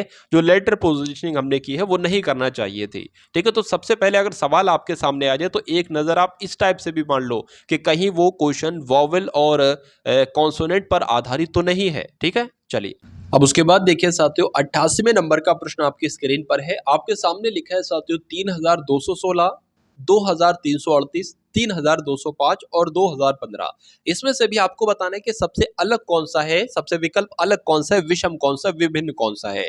तो यहां पर अगर बात करें 16 एकम 16, 16 दूना 32 हो जाएगा, 38 एकम 38, 38 दूना साथियों 23 नहीं होता है, ये भी नहीं होता है। तो ये तरीका आपका फ्लॉप हो जाएगा। यहां पर साथियों अगर बात करें ना, देखिए यहां पर जानने की कोशिश कीजिए साथियों क्या आपका रूल लग रहा है। देखिए यहां पर 6 है और अगर इन 3 संख्याओं को जोड़ो तब भी 6 आएगा। यहां पर 8 है, क्या इन 3 संख्याओं को जोड़ने पर 8 आएगा? बिल्कुल आएगा। यहां पर 5 है, क्या इन 3 संख्याओं को जोड़ने पर 5 आएगा? बिल्कुल आएगा। यहां पर 5 है, क्या इन 3 संख्याओं को जोड़ने पर 5 आएगा? तो नहीं आएगा। तो साथियों सबसे अलग कौन सा होगा? ऑप्शन नंबर डी वाला होगा और यही आपका बिल्कुल सही जवाब हो जाता है। उसके बाद देखिए साथियों इसमें भी आपको सबसे अलग बताना है कौन सा है। देखिए कार का क्या हो जाएगा, अवकाश हो जाएगा। मतलब एक दिन कार्य कर रहे हैं तो उसका एक तरीके से विलोम भी हो सकता है साथियों, अवकाश। ठीक है, दिन का विलोम रात हो जाएगा तो ये विलोम शब्द है, ये भी विलोम शब्द है। आगे बढ़ाना और विलंब करना ये भी एक तरीके से विलोम है, लेकिन ये साथियों विलोम नहीं है, ये एक तरीके से समानार्थी शब्द है। ठीक है, तो प्रायः का क्या हो जाएगा, सदैव हो जाएगा। और सबसे अलग कौन सा होगा, ऑप्शन नंबर डी वाला होगा, और यही आपका बिल्कुल सही जवाब हो जाता है। अब उसके बाद देखिए कि दी गई अक्षर श्रृंखला के खाली स्थान पर क्रम से रखने पर निम्नलिखित में से कौन सा अक्षर समूह उसे पूरा करेगा। तो आपको साथियों क्या करना है, देखिए अगर बात करें ना, एक एक बार साथियों इसको फिल करके एक बार देख लीजिए आप। ठीक है, इसको फिल करके आप देख लीजिए। डी वाले की अगर बात करें तो डी वाले को साथियों फिल करिए, ए हो जाएगा। उसके बाद साथियों यहाँ पर बी हो जाएगा। ठीक है ना, ये ए हो गया, बी हो गया, फिर ए भी आ जाएगा, ए यहाँ पर आ गया साथियों, बी यहाँ पर आ गया साथियों। और उसके बाद साथियों अगर बात करें सी तो यहाँ पर आ गया, ए कहाँ पर आ जाएगा, ए कहाँ पर आ जाएगी, यहाँ पर साथियों कुछ मिसिंग है। देखिए मैं आपको बता देता हूँ, यहाँ पर साथियों दो बार खाली जगह है, यहाँ पर दो बार खाली जगह, एक तो ये यहाँ पर है और एक ये यहाँ पर है। तो अब इसको फिल करके देखते हैं, ए बी क्या आ जाएगा, ए बी फिर से ए, फिर से साथियों यहाँ पर बी आ जाएगा, और फिर यहाँ पर साथियों सी आ जाएगा, फिर यहाँ पर ए आ जाएगा। क्या ऐसा आपको कुछ लग रहा है साथियों, A B A C, A B नहीं लग रहा है।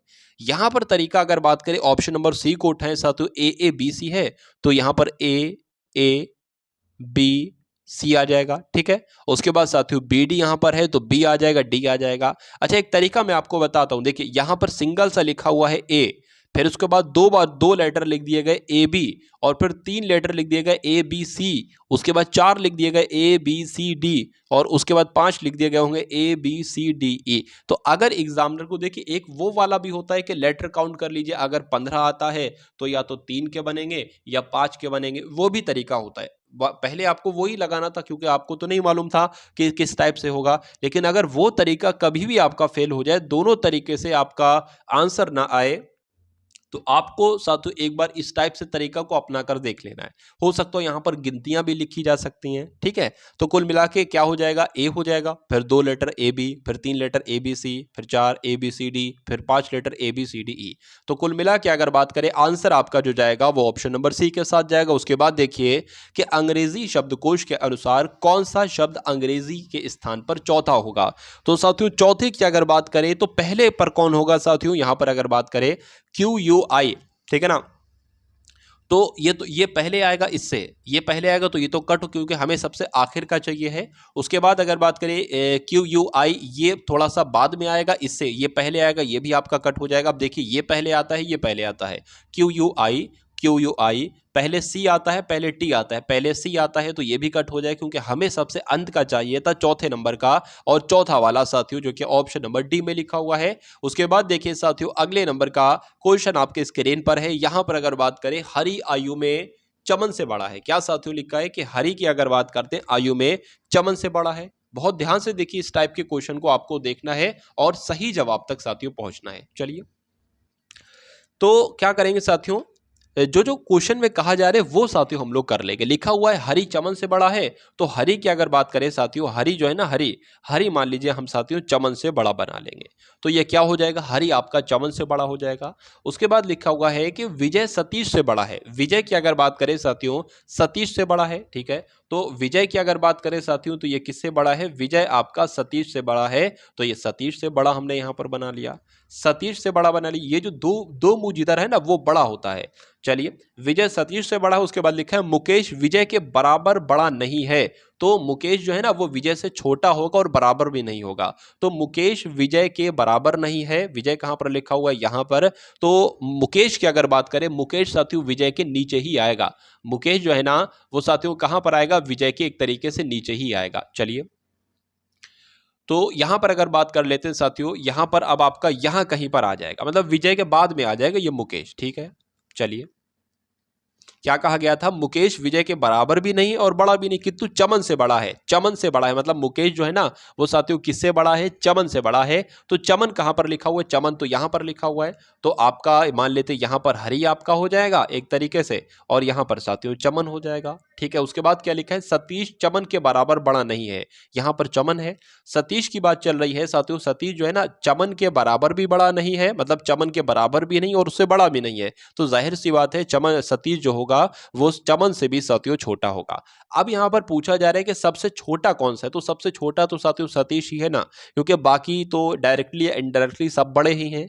ठीक है, सतीश सबसे छोटा है, तो सतीश ही आपका राइट आंसर हो जाएगा, जो कि आपका ऑप्शन नंबर डी में है। तो जिनका आंसर यहाँ पर डी है तो बिल्कुल करेक्ट हो जाता है।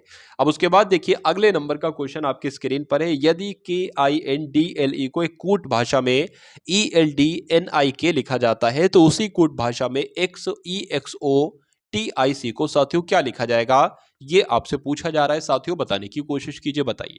चलिए देखिए यहां पर थोड़ा सा जो लेटर यहां पर आए हैं वही लेटर यहां पर आए हैं। जैसे कि अगर बात करें के, ये यहां पर आ गया, आई यहां पर है तो आई यहां पर आ गया, डी एन यहां पर है तो एन यहां पर आ गया, डी यहां पर है तो डी यहां पर आ गया, एल यहां पर है तो एल यहां पर आ गया, ई यहां पर है ई यहां पर आ गया। अब बहुत सारे बच्चे क्या करेंगे, इस बात पर ध्यान नहीं देंगे कि इन्हीं लेटर से ये बनाया गया है। अब वो लेटर पोजिशनिंग करने लगेंगे, तो उनसे उस लेटर पोजिशनिंग करने से पहले साथियों इस टाइप को भी आप एक बार जरूर देख लिया करना। 1 सेकंड लगता है, बहुत ज्यादा समय नहीं लगता है कि ये इस टाइप का क्वेश्चन है या नहीं है।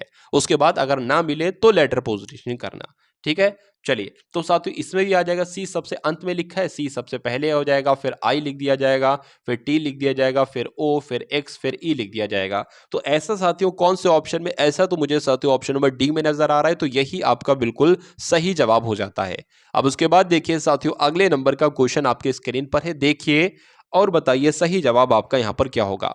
कथन आपके साथ है, सामने लिखा हुआ है, कथन में लिखा हुआ है कि वित्तीय घाटों को पूरा करने के लिए बिक्री करों की दरों को बढ़ा दिया जाना चाहिए।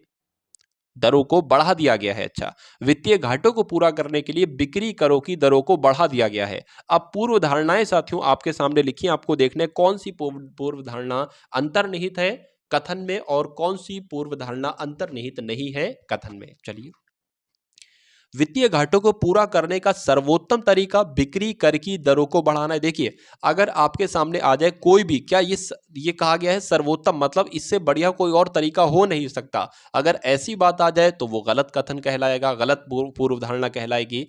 अगर ये आ जाए कि एकमात्र ही यही तरीका है, मतलब वित्तीय घाटों को पूरा करने का एकमात्र ही यही तरीका है, ठीक है ना, बिक्री कर की दरों को बढ़ाने का एकमात्र ही यही तरीका है, तब भी गलत हो जाएगा। और सर्वोत्तम मतलब दुनिया का सबसे बेस्ट तरीका यही है, तब भी गलत हो जाएगा। तो ये तो साथियों कुल मिला के आपका 1 नंबर गलत हो जाता है। दूसरे नंबर की पूर्व धारणा की बात करें तो वित्तीय घाटों को पूरा करने का मर्यादित तरीका बिक्री कर की दरों को बढ़ाना है। तो ये कहा जा सकता है क्योंकि ये एक तरीका हो सकता है, मतलब इसके अलावा भी, इससे बेस्ट भी और कई सारे तरीके हो सकते हैं, लेकिन ये मर्यादित तरीका हो सकता है साथियों बिक्री कर की दरों को बढ़ाने का। तो ये आपका सही हो जाएगा। तो अगर बात करें साथियों सिर्फ 2 जो पूर्व धारणा है ना वो अंतर्निहित है, और ऐसा कहां पर लिखा हुआ है, ऐसा साथियों ऑप्शन नंबर बी में लिखा हुआ, तो यही आपका बिल्कुल सही जवाब हो जाता है। अब उसके बाद देखिए साथियों अगले नंबर का प्रश्न आपकी स्क्रीन पर है। यहां पर अगर बात करें, कथन आपके सामने लिखे हुए हैं और निष्कर्ष आपके सामने लिखे हुए हैं। कथन में क्या कहा जा रहा है कि कुछ वर्ष दशक हैं, तो यहां पर साथियों हमने ये क्या बना लिए, ये हमने साथियों बना लिए वर्ष।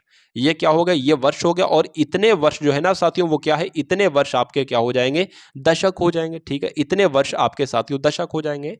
उसके बाद लिखा हुआ है कि सभी शताब्दियां दशक हैं, यानी कि मान लीजिए अब हमें साथियों इसके अंदर शताब्दियां बनाना होगा, इसके अंदर शताब्दियां बनाना हो, क्योंकि कहा गया है कि सभी शताब्दियां दशक हैं। तो हम शताब्दियां ऐसे तो बना नहीं सकते, क्योंकि फिर ये वाली जो शताब्दियां होंगी ये दशक नहीं होंगी, तो इसलिए जैसे यहां पर मैंने बनाया है ऐसे बनेगा। अब यहां पर साथियों निष्कर्ष पढ़ लीजिए और देखिए कौन सा निष्कर्ष सही है और कौन सा निष्कर्ष साथियों गलत है। देखिए, कुछ शताब्दियां वर्ष होती हैं, कुछ शताब्दियां वर्ष होती हैं, तो साथियों अगर बात करें शताब्दियां कहाँ हैं और वर्ष कहाँ हैं, तो ये तो सही नहीं लग रहा है। उसके बाद लिखा है साथियों कि कुछ दशक वर्ष हैं, कुछ दशक वर्ष हैं, बिल्कुल साथियों इतने दशक जो है ना वो वर्ष हैं, तो ये वाला तो आपका बिल्कुल सही है। उसके बाद लिखा है कोई शताब्दी वर्ष नहीं है, कोई शताब्दी वर्ष नहीं। अच्छा, यहां पर लिखा था साथियों, एक बात ध्यान दीजिए कि कुछ शताब्दियां वर्ष होती हैं और लिखा है कोई शताब्दी वर्ष नहीं होती है। मतलब अगर एक एग्जाम्पल से साथियों मैं आपको साथियों समझाऊं कि आदमी अच्छा है, एक कथन में लिखा, एक निष्कर्ष में लिखा हो आदमी अच्छा है, या एक कथन में लिखा हो आदमी अच्छा नहीं है, वो तो एक ही बात हो सकती है ना, या तो आदमी अच्छा होगा या आदमी अच्छा नहीं होगा, एक बात होगी ना, एक बात बोला जाए। तो यहां पर तो साथियों ऐसी बात आई है कि इसमें से कोई एक अच्छा होगा, या तो कुछ शताब्दियां वर्ष होंगी या कोई शताब्दी वर्ष नहीं होगी। अगर ऐसी कंडीशन आ जाए तो आप कहोगे साथियों एक भी सही हो सकता है और तीन भी सही हो सकता है, दो तो कुल मिला के सही आपका है।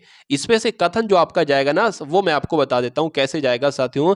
निष्कर्ष एक या तीन सही है, मतलब या तो एक सही है वो हमें नहीं पता है, या तो तीन सही है। इसमें से एक सही है लेकिन दो वाला जो है वो तो सही है ही है। तो कुल मिला के आंसर आपका जो जाएगा साथियों वो ऑप्शन नंबर सी के साथ जाएगा, और जिनका आंसर यहां पर सी है तो बिल्कुल करेक्ट है। अब उसके बाद देखिए साथियों अगले नंबर का प्रश्न आपकी स्क्रीन पर है कि √15 की वैल्यू अगर 3.88 है तो 5/3 का मान क्या हो सकता है।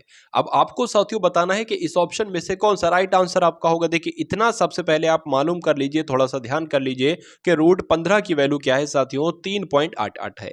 अब इस 5/3 को हम कुछ ऐसे साथियों बना दें कि √15 यहां पर आ जाए, ठीक है ना। क्या आ जाए साथियों, √15। और एक यहां पर दिक्कत आ रही, दिक्कत क्या है, ये रूट नहीं लगा हुआ साथियों सवाल में, तो रूट मैंने लगा लिया। अब आपको ऐसे करना है साथियों कि यहां पर √15 आ जाए कुल मिला के कैसो न कैसो करके। देखिए अगर बात करें, मान लीजिए ये लिखा हुआ है साथियों 3/4। अब हम साथियों इसमें कुछ भी ऐड कर लें, 4/4 ऐड कर सकते हैं। क्यों? क्योंकि 4 से 4 कैंसिल हो जाएगा। अगर ऊपर ऐड करा है तो नीचे भी ऐड करो, क्योंकि 4 से 4 कैंसिल हो जाएगा, बात वही पड़ेगी। हमें कुल मिला के क्या लाना है, हमें कुल मिला के साथियों आंसर लाना है। अब देखिए यहां पर अगर बात करें, ये क्या लिखा हुआ है सवाल में साथियों दे रखा है। यहां पर अगर बात करें सवाल में दे रखा है √5/3, √5/3 दे रखा है। हम यहां पर भी 3 लगा सकते हैं, तो हमें यहां पर भी 3 लगाना होगा। अब साथियों ये क्या बन जाएगा, ये बन जाएगा √15। ठीक है, ये क्या बन जाएगा मैं आपको बता देता हूं, रूट तो 15 बन जाएगा, क्या 5×3 = 15, √15 बन जाएगा। लेकिन नीचे साथियों क्या आ जाएगा, 3 बार अंदर 3 3 हो गया ना, तो 3 आपका बाहर निकल आएगा। अगर कभी भी साथियों रूट के अंदर 6×6 की स्थिति हो जाती है, अगर एक 6 है तो वो नहीं निकल पाएगा, लेकिन अगर 2 6 हैं तो साथियों एक बाहर निकल आता है। ये आपको एक तरीके से रूल के रूप में याद रखना है। तो अब यहां पर साथियों ये निकला है ना। अब √15 की वैल्यू आपको दे रखी है, तो क्या है साथियों, √15 की वैल्यू 3.88 है, और नीचे क्या है साथियों 3 है। तो अब इसको कट कर लो, ये पॉइंट हटेगा साथियों, यहां पर आपका ये आ जाएगा। या ऐसा करो, पॉइंट ना हटाओ, पॉइंट ना हटाओ, 3 एकम 3, 3 एकम आपका 3 हो जाएगा, पॉइंट लग जाएगा। 88 इसको 3 से भाग देना है, 3 दूना आपका 6 हो जाएगा, 3 दूना 6 हो जाएगा जब साथियों, तो यहाँ 2 बचेगा, वो यहाँ पर हो जाएगा 28, 3 नीम आपका साथियों कितना हो जाएगा, 27 हो जाएगा। एक बचेगा, इसमें से पॉइंट लगा है 0 बढ़ा सकते हैं, 3 तियां कितने हो जाएंगे, 9 हो जाएंगे। फिर एक बचेगा, पॉइंट लगा है 0 बढ़ा सकते हैं, 3 तियां आपका कितना हो जाएगा, 9 हो जाएगा। तो कुल मिला के साथियों इस टाइप का आंसर आपको नजर आ रहा है कि 3 के बाद 4 नहीं आना चाहिए। यहाँ पर 3 के बाद 4 है, 3 के बाद 3 आ जाए या 3 के बाद 3 ना आए, कुल मिला के 1.293 होना चाहिए, जो कि ऑप्शन नंबर सी में, और यही आपका बिल्कुल सही जवाब हो जाता है। अब उसके बाद देखिए अगले नंबर का साथियों क्वेश्चन आपके स्क्रीन पर है, देखिए और बताइए सही जवाब आपका क्या होगा। चलिए देखिए यहां पर लिखा हुआ है कि 16 व्यक्तियों की कुल मासिक आय कितनी है, कितनी है साथियों, 80,800 है।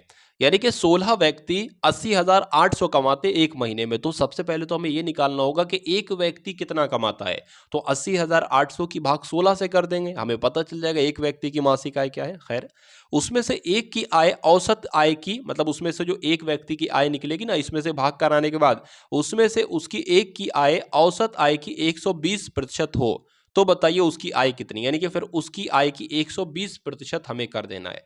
तो पहले तो साथियों 16 व्यक्तियों की आय कितनी है साथियों, 80,800 है। तो पहला काम हमें यही करना होगा कि एक व्यक्ति की साथियों आय निकालना होगी। तो एक व्यक्ति की आय निकालने के लिए क्या करेंगे, 16 से इसको भाग कर देंगे। क्या हो जाएगा साथियों, 16 पंजे 80 हो जाएगा, 0 लग जाएगा, 16 पंजे 80 हो जाएगा, 0 0 लग जाएगा। ये दो नंबर हमने एक साथ कट किए ना, इसलिए दो नंबर जब भी कट करते हैं तो उससे पहले एक 0 बढ़ा लेते हैं।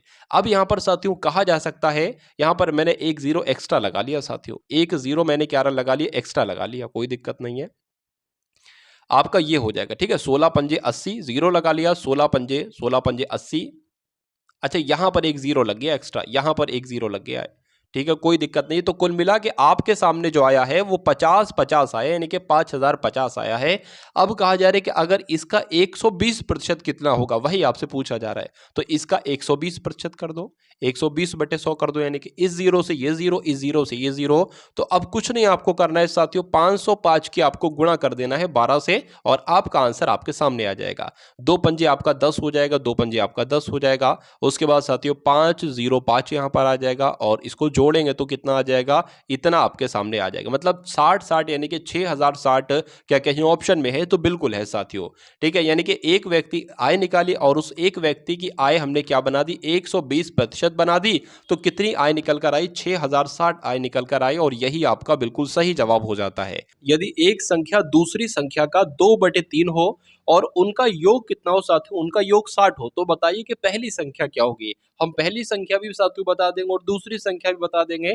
तो यहाँ पर साथियों अगर बात करें, कभी भी आपके प्रश्न में साथियों ये लिखा हो इस प्रकार से कि एक संख्या दूसरी संख्या का 2/3 हो, यानी कि कह सकते हैं साथियों एक संख्या, मान लीजिए ये लिख ली, एक संख्या क्या कहा जा रहा है साथियों, एक संख्या दूसरी संख्या की, क्या दूसरी संख्या की, अब का लिखा हुआ यहाँ पर तो गुणा आ जाएगा और 2/3 आ जाएगा। अब अगर बात करिए दूसरी संख्या जो है ना, इसके बटे में आ जाएगा, यानी कि पहली संख्या बटे दूसरी संख्या बराबर 2/3 हो जाएगा। तो इसको हम साथियों ऐसे मान लेते हैं, पहली संख्या को x मान लेते हैं और दूसरी संख्या को y मान लेते हैं। तो पहली संख्या अगर 2 है साथियों, तो दूसरी संख्या क्या है, 3 है, ये आपको बताया गया है। ठीक है ना, यानी कि कह सकते हैं साथियों 2x है पहली संख्या, तो दूसरी संख्या क्या है, 3x है। यहां पर यह कहा गया कि दोनों संख्याओं को अगर जोड़ दें तो 60 आ रहा है, तो दोनों संख्याओं को जोड़ दो, 2x प्लस 3x बराबर कितना होना चाहिए, 60 होना चाहिए। 2x प्लस 3x कितना हो जाता है साथियों, 5x हो जाता है, और 5x बराबर कितना हो जाता है, 60 हो जाता है। देखिए अब एक बात मैं आपको बता रहा हूं, यहां पर लिखा है 2x प्लस, यहां पर प्लस का साइन आया है तो होगा 5x। अगर मान लीजिए कल को आपका कुछ कुछ ऐसी कंडीशन बन गई कि यहां पर गुणा आ जाए, तो आपको क्या करना है, 2×3 6, और x 2 बार है ना, गुणा में 2 बार है तो साथियों 6 स्क्वायर हो जाएगा। तो अगर प्लस था तो 5x आया, और अगर गुणा था तो 6x स्क्वायर है। ये पॉइंट भी आपको साथियों ध्यान रखना है, इसमें कंफ्यूज आपको साथियों बिल्कुल नहीं होना है। चलिए, तो अब x बराबर साथियों क्या आ जाएगा, x बराबर आपका आ जाएगा 12। कैसे 12 आ जाएगा साथियों, x बराबर आपका क्या आ जाएगा, 12 आ जाएगा। कैसे आ जाएगा, 5 एकम 5 हो जाएगा, एक बचे के 10 हो जाएगा, 5 दूना आपका 12 हो जाएगा। तो x बराबर साथियों आपका क्या आ गया, 12 यहां पर आ गया। अब साथियों पहली संख्या क्या थी, 2x थी, दूसरी संख्या क्या थी, 3x थी, और x का मान हमें पता है 12 है, तो 12 दूना कितना हो जाएगा, 24 हो जाएगा, और 12 तिया कितना हो जाएगा, 36 हो जाएगा। पहली संख्या पूछिए तो पहली संख्या साथियों 24 होगी, जो कि ऑप्शन नंबर बी में, और दूसरी संख्या क्या होगी साथियों, 36 होगी। तो जिनका भी आंसर यहां पर ऑप्शन नंबर बी है तो बिल्कुल करेक्ट भाई, बहुत बढ़िया, वेरी गुड क्लास। अब उसके बाद देखिए अगले नंबर का प्रश्न है साथियों, ये प्रश्न थोड़े सही तरीके से टाइप नहीं हो पाया, मैं आपको यहां पर लिखकर साथियों बतला देता हूं। देखिए ये है आपका √3, और इसके ऊपर साथियों पावर लगी है 5 की। ठीक है ना, इसके ऊपर पावर क्या है, इसके ऊपर 5 की पावर है, गुणा यहां पर है साथियों 9, और इसके ऊपर पावर लगी है 2 की, बराबर है 3 की पावर लगी है साथियों x, और गुणा है साथियों 3 की, अगर बात करें 3√3 है। ठीक है, तो आपसे पूछा जा रहा है कि x का मान क्या होगा, इतने आपसे साथियों पूछा जा रहा है। अब देखिए और अब बताइए साथियों सही जवाब आपका यहां पर क्या हो सकता है। सबसे पहले एक बात आप लोग ये ध्यान लीजिए, मान लीजिए साथियों कि √2 लिखा हुआ है, और हमें किसी हालत में साथियों अगर रूट को हटाना हो तो क्या करेंगे साथियों, क्या करेंगे, √2 के ऊपर 1/2 की पावर लग जाएगी। ठीक है ना, क्या लग जाएगी, रूट को हटाना हो, √2 हो, रूट को हटाना हो तो रूट के ऊपर 1/2 पावर लग जाएगी। तो अब हम साथियों क्या करेंगे, अच्छा मान लीजिए साथियों कि अब इस पर साथियों क्या है, अब इस पर मान लीजिए साथियों 2 पावर पहले से लगी हुई है और रूट भी हटाना है, तो रूट हटाएंगे, 1/2 लिखेंगे, और 2 तो पहले से पावर लगी है तो 2 आ जाएगा यहां पर। अब क्या होगा साथियों, यहां पर अगर बात करें 2 की पावर 2/2 हो जाएगी, यानी कि 2 से 2 कैंसिल हो जाएगा, 2 की पावर 1 हो जाएगी। चलिए अब यहां पर देख लेते हैं साथियों 5 की पावर कितनी, 5 लिखिए, तो रूट अगर हम हटा दें, हम क्यों रूट को हटा रहे हैं ये अभी मैं आपको बताऊंगा। देखिए रूट को हटा दे तो 1/2 पावर आ जाएगी, और 5 लगा हुआ है तो 5 यहां पर पावर आ जाएगी। ठीक है, अगर बात करें साथियों ये 3 है, ये 3 का स्क्वायर है, 9 जो है ना ये 3 का स्क्वायर है, तो अगर बात करें 3 लिख दें और 3 का स्क्वायर है, सॉरी स्क्वायर लग दे, और 2 पहले से लिखा हुआ है पावर तो ये कर दें।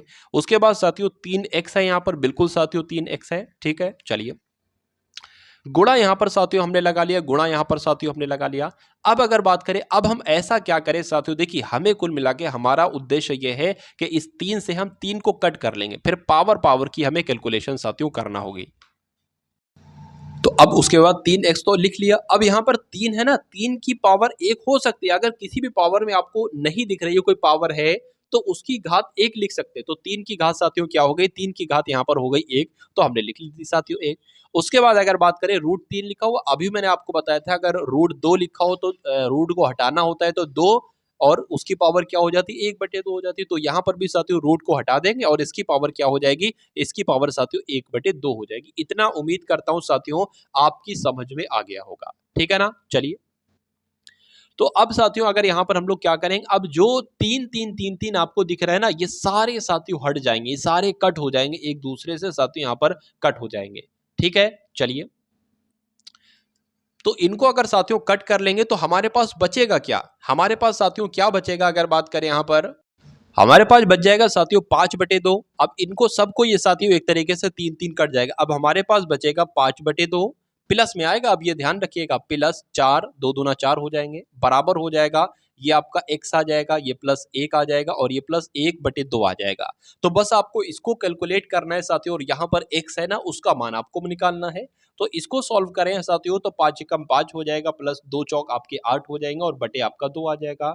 बराबर साथियों क्या होगा, बराबर की अगर बात करेंगे x प्लस हो जाएगा, 2 एकम 2 आपका हो जाएगा, 2 आ गया और यहाँ पर 1 आ जाएगा और बटे में साथियों 2 आ जाएगा। अब उसके बाद साथियों यहाँ पर अगर बात करें अगली स्टेप में क्या होगा, तो 8 और 5 कितना हो जाएगा साथियों, 13 हो जाएगा, 13/2 होगा, बराबर क्या हो जाएगा, बराबर x प्लस 3/2 हो जाएगा, ठीक है। इतना आपको समझ में आ गया होगा। और अगर अब बात करें साथियों यहाँ पर हम लोग, अब आपके सामने है, अब आप क्या कर सकते हो, अब आप ये कर सकते हो साथियों 2 की गुणा x हो जाएगी। अब ये देख लीजिए इतना आपके सामने आया है। अब अगले स्टेप में हम क्या लिखेंगे, वो थोड़ा सा साथियों यहां से अगले स्टेप में हम इसको यहां पर लिख लेते हैं, ठीक है ना। अगले स्टेप में यहां से हम लोग लिख लेते हैं, देखिए 13/2 जो था वो 13/2 आपका आ जाएगा, बराबर 2 की गुणा x से होगी तो 2x यहां पर आ जाएगा, प्लस 3 यहां पर आ जाएगा, बटे आपका क्या आ जाएगा, 2 आ जाएगा। अब इस 2 से साथियों ये 2 क्या होगा, ये कैंसिल हो जाएगा। अब क्या बचेगा, 13 बराबर 2x प्लस 3। अब ये 3 प्लस का है, बराबर के उधर जाएगा, माइनस का हो जाएगा, यानी कि 13 - 3 बराबर 2x। ये क्या हो जाएगा, 10 हो जाएगा, मतलब 13 में से 3 जाएगा 10 हो जाएगा और 2x हो जाएगा। अब x बराबर साथियों क्या हो जाएगा, 5 आ जाएगा। तो x का मान आपसे पूछा गया था, x का मान निकाल दिया साथियों, 5 है। तो 5 कौन से ऑप्शन में है साथियों, ऑप्शन नंबर डी वाले में, और यही आपका बिल्कुल सही जवाब हो जाता भाई। बहुत बढ़िया, वेरी गुड क्लास। चलिए, अब उसके बाद देखिए साथियों कि 8 आदमी 9 घंटे में काम को कार को 20 दिन में पूरा करते हैं। बताइए कि 7 आदमी दिन में 10 घंटे कार्य कर उसी कार्य को कितने दिन में पूरा करेंगे। तो बहुत आसान सा प्रश्न है, जैसा जैसा लिखा हुआ है वैसा वैसा आप सिर्फ लिख लो, आंसर आपका आपके सामने आ जाएगा। 8 आदमी 9 घंटे काम करते हैं, 9 घंटे काम करते हैं। तो अगर बात करें साथियों 8 आदमी 9 घंटे काम करके 20 दिन में कोई काम पूरा करते हैं, तो उसी प्रकार साथियों 7 आदमी 10 घंटे काम करते हैं तो कितने दिनों में वो काम पूरा करेंगे। तो मैं कह सकता हूं साथियों इतने दिनों में वो काम पूरा करेंगे। अब इसको कैलकुलेट आपको करा लेना है। तो अब साथियों ये 7 गुणा 10 है ना, ये 7 गुणा 10 इसके भाग में आ जाएगा, 7 गुणा 10 यहां पर आ गया। तो अब इसको कैलकुलेट कर लो, क्या आपको निकल जाएगा, आपका आंसर निकल जाएगा, यानी कि दिन निकल जाएंगे। तो इस जीरो से साथियों ये जीरो आपका कैंसिल हो जाएगा। ऊपर क्या बचा है, ऊपर आपका बचा है साथियों 9 दूना 18 और 18 8 144 होते हैं, 144 हो गए और ये आपका 7 आ गया, ठीक है। तो अब इसको साथियों कैलकुलेट करोगे कैसे आएगा, इस पॉइंट में तो कोई आंसर है नहीं, तो इसको साथियों इस प्रकार से करा सकते हो, 7 दूना आपका 14 हो जाएगा, जीरो लग जाएगा और यहाँ पर 4 आ जाएगा। तो 20 सही 4/7 क्या कहीं ऑप्शन में है साथियों, देख लेते हैं। 20 सही 4/7 आपका ऑप्शन नंबर डी में हो, तो यही आपका बिल्कुल सही जवाब हो जाता है। चलिए, उसके बाद देखिए अगले नंबर का क्वेश्चन है कि ए और बी पाइप, मतलब पाइप ए है और पाइप बी है। एक टैंक को साथियों पाइप ए जो है वो 20 घंटे में भरता है और पाइप बी जो है वो 30 घंटे में भरता है। तो यहां पर हम लोग लिख लेते हैं कि ए पाइप जो है वो किसी को 20 घंटे में भरता है और पाइप बी जो है वो किसी पाइप उसको टैंक को कह सकते हैं टैंक को 30 घंटे में भरता है। और सी पाइप की अगर बात करें, यहाँ पर सी पाइप भी एक लगा हुआ है जो 40 घंटे में खाली करता है, 40 घंटे में खाली करता है। मतलब ये पाइप भर रहा है टैंक को, ये पाइप भी भर रहा है टैंक को, ये पाइप माइनस कर रहा है, ये पाइप निकाल रहा है। तो यदि सभी पाइपों को यानी कि तीनों पाइपों को अगर एक साथ खोल दिया जाता है तो पूरा टैंक को भरने में कितना समय लगेगा, ये आपसे पूछा जा रहा है। तो कुछ नहीं साथियों करना है, एक ऐसा नंबर हमको निकाल लेना है जो कि 20 के पहाड़े में भी आए, 30 के पहाड़े में भी आए और 40 के पहाड़े में भी आए। तो वो क्या नंबर हो सकता है साथियों? 120 हो सकता है। तो कितने बार में कटेगा? 20 छंग आपके कितने हो जाएंगे? 120 हो जाएंगे। 30 की अगर बात करें, 30 चौक आपके 120 हो जाएंगे और 40 तियां आपके कितने हो जाएंगे? 120 आ जाएंगे। तो ये नंबर आपने साथियों यहाँ पर लिख लिए। ये क्या नंबर है? ये वो नंबर है साथियों, इतने लीटर कुल मिला के टैंक में पानी है। और ए एक समय में 6 पानी भरता है, बी भी साथियों साथ में लगा दिया है तो 4 पानी भरता है। तो कहा जा सकता है साथियों ए और बी 1 मिनट में या 1 घंटे में कह सकते हैं साथियों कितना 10 पानी भर रहे हैं, 10 पानी भर रहे हैं। और सी साथियों कितना खाली कर रहा है? सी 3 खाली कर रहा है। यानी कि कहा जा सकता है साथियों कि एक दिन में या 1 घंटा यहाँ पर क्या है? 1 घंटे में एक बार में साथियों 7 लीटर पानी भरा जा रहा है। तो जब 1 घंटे में 7 लीटर पानी भरा जा रहा है तो 120 लीटर पानी कितने घंटे में भरा जा सकता है? भाग करा लीजिए। भाग करा लेंगे साथियों, इसकी कैसे आ जाएगी भाग में आपको बता देता हूँ। 120/7 है, यहाँ पर 7 आ जाएगा। 7 दूना आपका 14 हो जाएगा। 7 दूना आपका 14 हो जाएगा। 7 दूना 14 हो नहीं सकता, 7 एकम 7 ले लेंगे। 7 एकम 7 ले लेंगे साथियों, कितना बचेगा? 5 बचेगा, 50 हो जाएगा। 7 सत्ते आपका 49 हो जाएगा। 1 बचेगा, वो यहां पर आ जाएगा। यानी कि 17 सही 1/7 घंटे में वो पूरा टैंक को भरा जा सकता है। 17 सही 1/7 साथियों कौन से ऑप्शन में है? तो ऑप्शन नंबर सी वाले में है। तो यही आपका सही जवाब हो जाता है। तो यदि एक संख्या दूसरी संख्या का 2/3 हो, क्या कहा जा रहा है साथियों? यहां पर अभी क्वेश्चन ये देखा था, रिपीट क्वेश्चन हो गया, कोई दिक्कत नहीं, ये भी रिपीट हो गया। उसके बाद देखिए, यदि एक त्रिभुज की ऊंचाई कितनी है? 40% घटाई जाती है और उसके आधार में 40% की वृद्धि की जाती है, तो उसके क्षेत्रफल पर साथियों क्या प्रभाव पड़ेगा? कभी भी साथियों इस टाइप का अगर आपके सामने क्वेश्चन आए कि पहले इतने प्रतिशत बढ़ाया जाता है या फिर इतने प्रतिशत घटाया जाता है, फिर उसके बाद उसी में इतने प्रतिशत घटा दिया जाता है या वृद्धि कर दी जाती है, तो एक सूत्र आप लोग साथियों ध्यान रखेंगे, x plus Y plus x गुणा वाई बटे 100 आ जाएगा।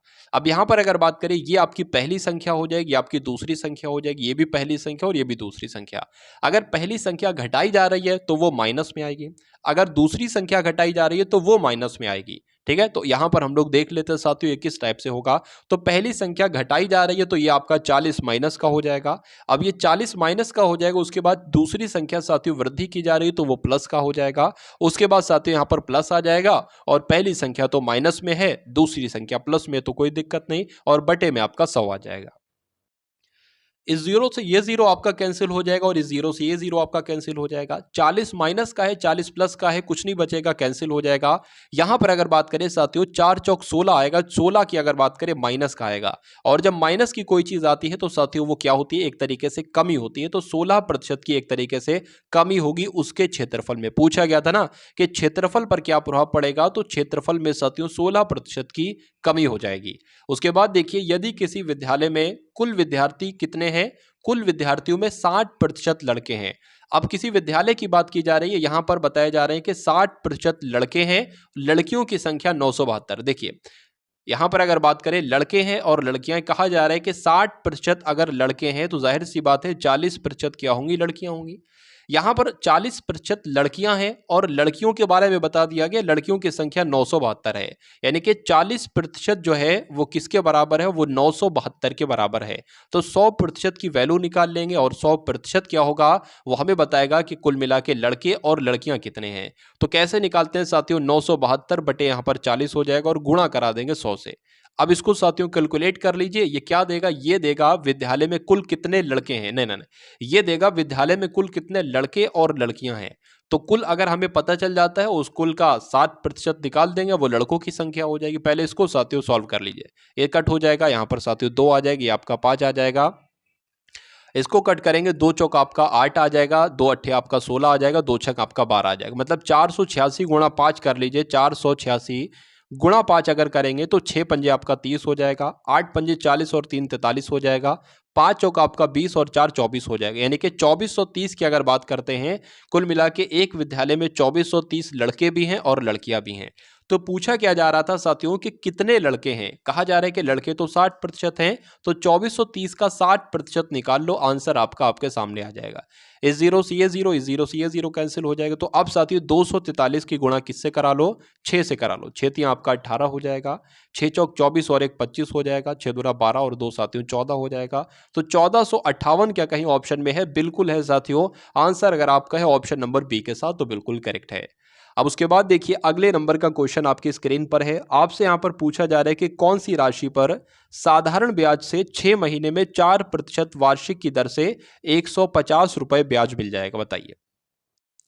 मतलब कौन सी राशि पर पूछा जा रहा है, यानी कि पी का मान एक तरीके से पूछा जा रहा है। किसका, पी का मान। यहां पर क्या क्या दे रखा है, आर दे रखा है, यानी कि दर दे रखी है। दर कितनी है, 4% है। साधारण ब्याज साथियों दे रखा है, कितना है, 150 रुपए है। और 6 महीने दे रखे हैं, यानी कि अगर टी की बात करते हैं तो 1/2 वर्ष दे रखा है। पी निकालना है, पी बराबर कैसे निकाल सकते हैं साथियों, साधारण ब्याज गुणा 100 हो जाएगा और बटे में आपका क्या आ जाएगा, बटे में आपका टी आ जाएगा और आर आ जाएगा। एसआई यानी कि साधारण ब्याज कितना है, 150 तो साधारण ब्याज है, गुणा 100 लग जाएगा, बटे साथियों टी कितना है, टी आपका आधा वर्ष है तो 1/2 आना चाहिए। एक यहां पर आ जाएगा, 2 इसके ऊपर आ जाएगा, यही रूल है। उसके बाद साथियों दर कितनी है, 4% है, तो इसको अगर कट करेंगे 2 एकम 2, 2 दूना 4 हो जाएगा। 2 से 100 को कट करेंगे साथियों 50 हो जाएगा। तो 15 पंजे कितने होते हैं साथियों, 75 होते हैं, और 2 जीरो लगे हैं तो 2 जीरो लग जाएंगे। तो कुल मिला के साथियों 7500 आपके इस प्रश्न का बिल्कुल सही जवाब हो जाता है। एक रेलगाड़ी 45 किलोमीटर प्रति घंटे की गति से चल रही है और 4/5 किलोमीटर की दूरी वो कितने सेकंड में तय करेगी। तो एक तरीके से साथियों आपसे समय पूछा जा रहा है, और समय बराबर साथियों आप सभी लोग जानते हैं क्या होता है, समय बराबर होता है साथियों दूरी बटे चाल। क्या होता है साथियों, दूरी बटे चाल होता है। अब यहां पर एक बात मैं आपको बता रहा हूं। अब यहां पर देखिए, अगर मान लीजिए यहां पर साथियों 45 किलोमीटर प्रति घंटा लिखा है, क्या लिखा है, 45 किलोमीटर प्रति घंटा लिखा है।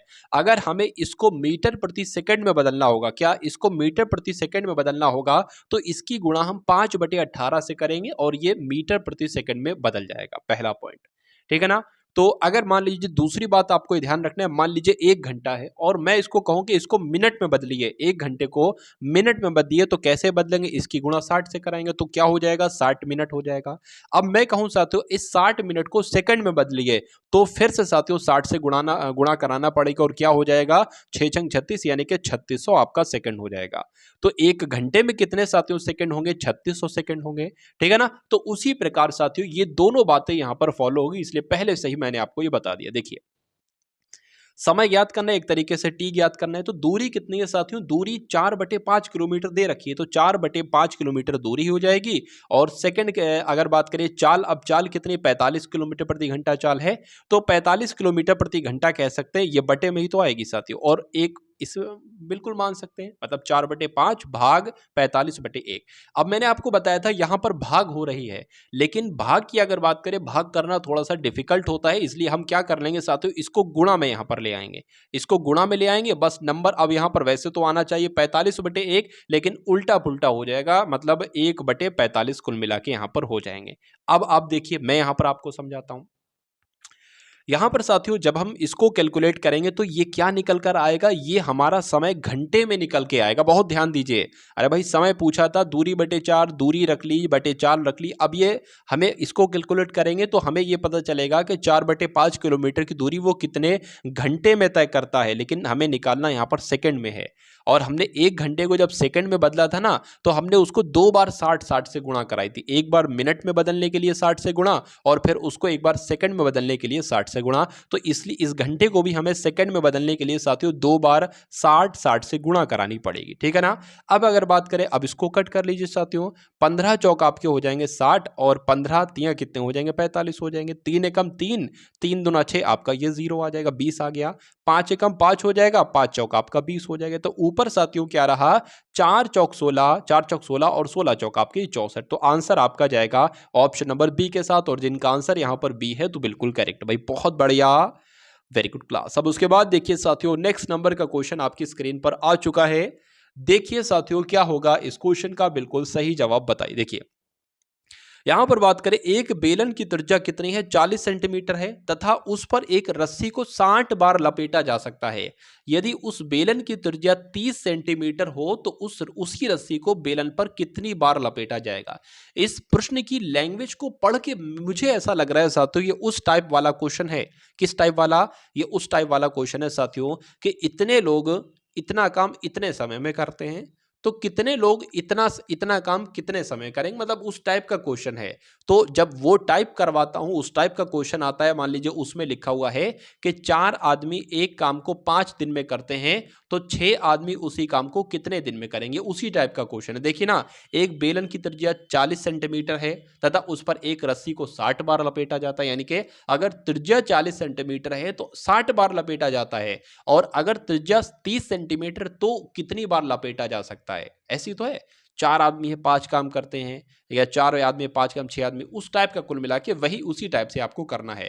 तो आप देख लीजिए साथियों क्या होगा, 40 गुणा 60 हो जाएगा, 40 गुणा 60 हो जाएगा बराबर साथियों 30 गुणा क्या हो जाएगा, ये मान लेते हैं। यही तो आपको ज्ञात करना है, तो एक जो ज्ञात करना है उसको हम x मान लेते हैं। अब ये 30 की भाग साथियों इसके नीचे हो जाएगी, यहां से 30 हट जाएगा, 30 से कम 30, 30 दूना आपका हो जाएगा 60, और 40 दूना आपका कितना हो जाएगा, 80 हो जाएगा। यानी कि x का मान आपका जो निकला है, यानी कि कहा जा सकता है कि 40 सेंटीमीटर की अगर जो त्रिज्या है वो 60 बार उसको लपेटा जा सकता है। तो अगर 30 सेंटीमीटर की अगर कोई त्रिज्या होगी तो उसको साथियों 80 बार लपेटा जा सकता है। राइट आंसर आपका जो जाएगा वो ऑप्शन नंबर ए के साथ जाएगा। भाई बहुत बढ़िया, वेरी गुड क्लास। किताबी भाषा में अगर आप देखेंगे ना तो इसका ना जाने कितना कितना बड़ा बड़ा सॉल्यूशन कराया गया है, लेकिन यहां पर से आप अगर पढ़ोगे तो बहुत लंबे लंबे सॉल्यूशन को बहुत आसान आसान तरीके से आपको समझाया जाएगा। चलिए, इस सवाल की अगर बात करें साथियों, ये सवाल आता है और ये सवाल जैसा स्ट्रक्चर है ना, सेम वैसा ही स्ट्रक्चर रहता है, सिर्फ संख्याएं बदल दी जाती हैं। क्या संख्याएं बदली जाती हैं?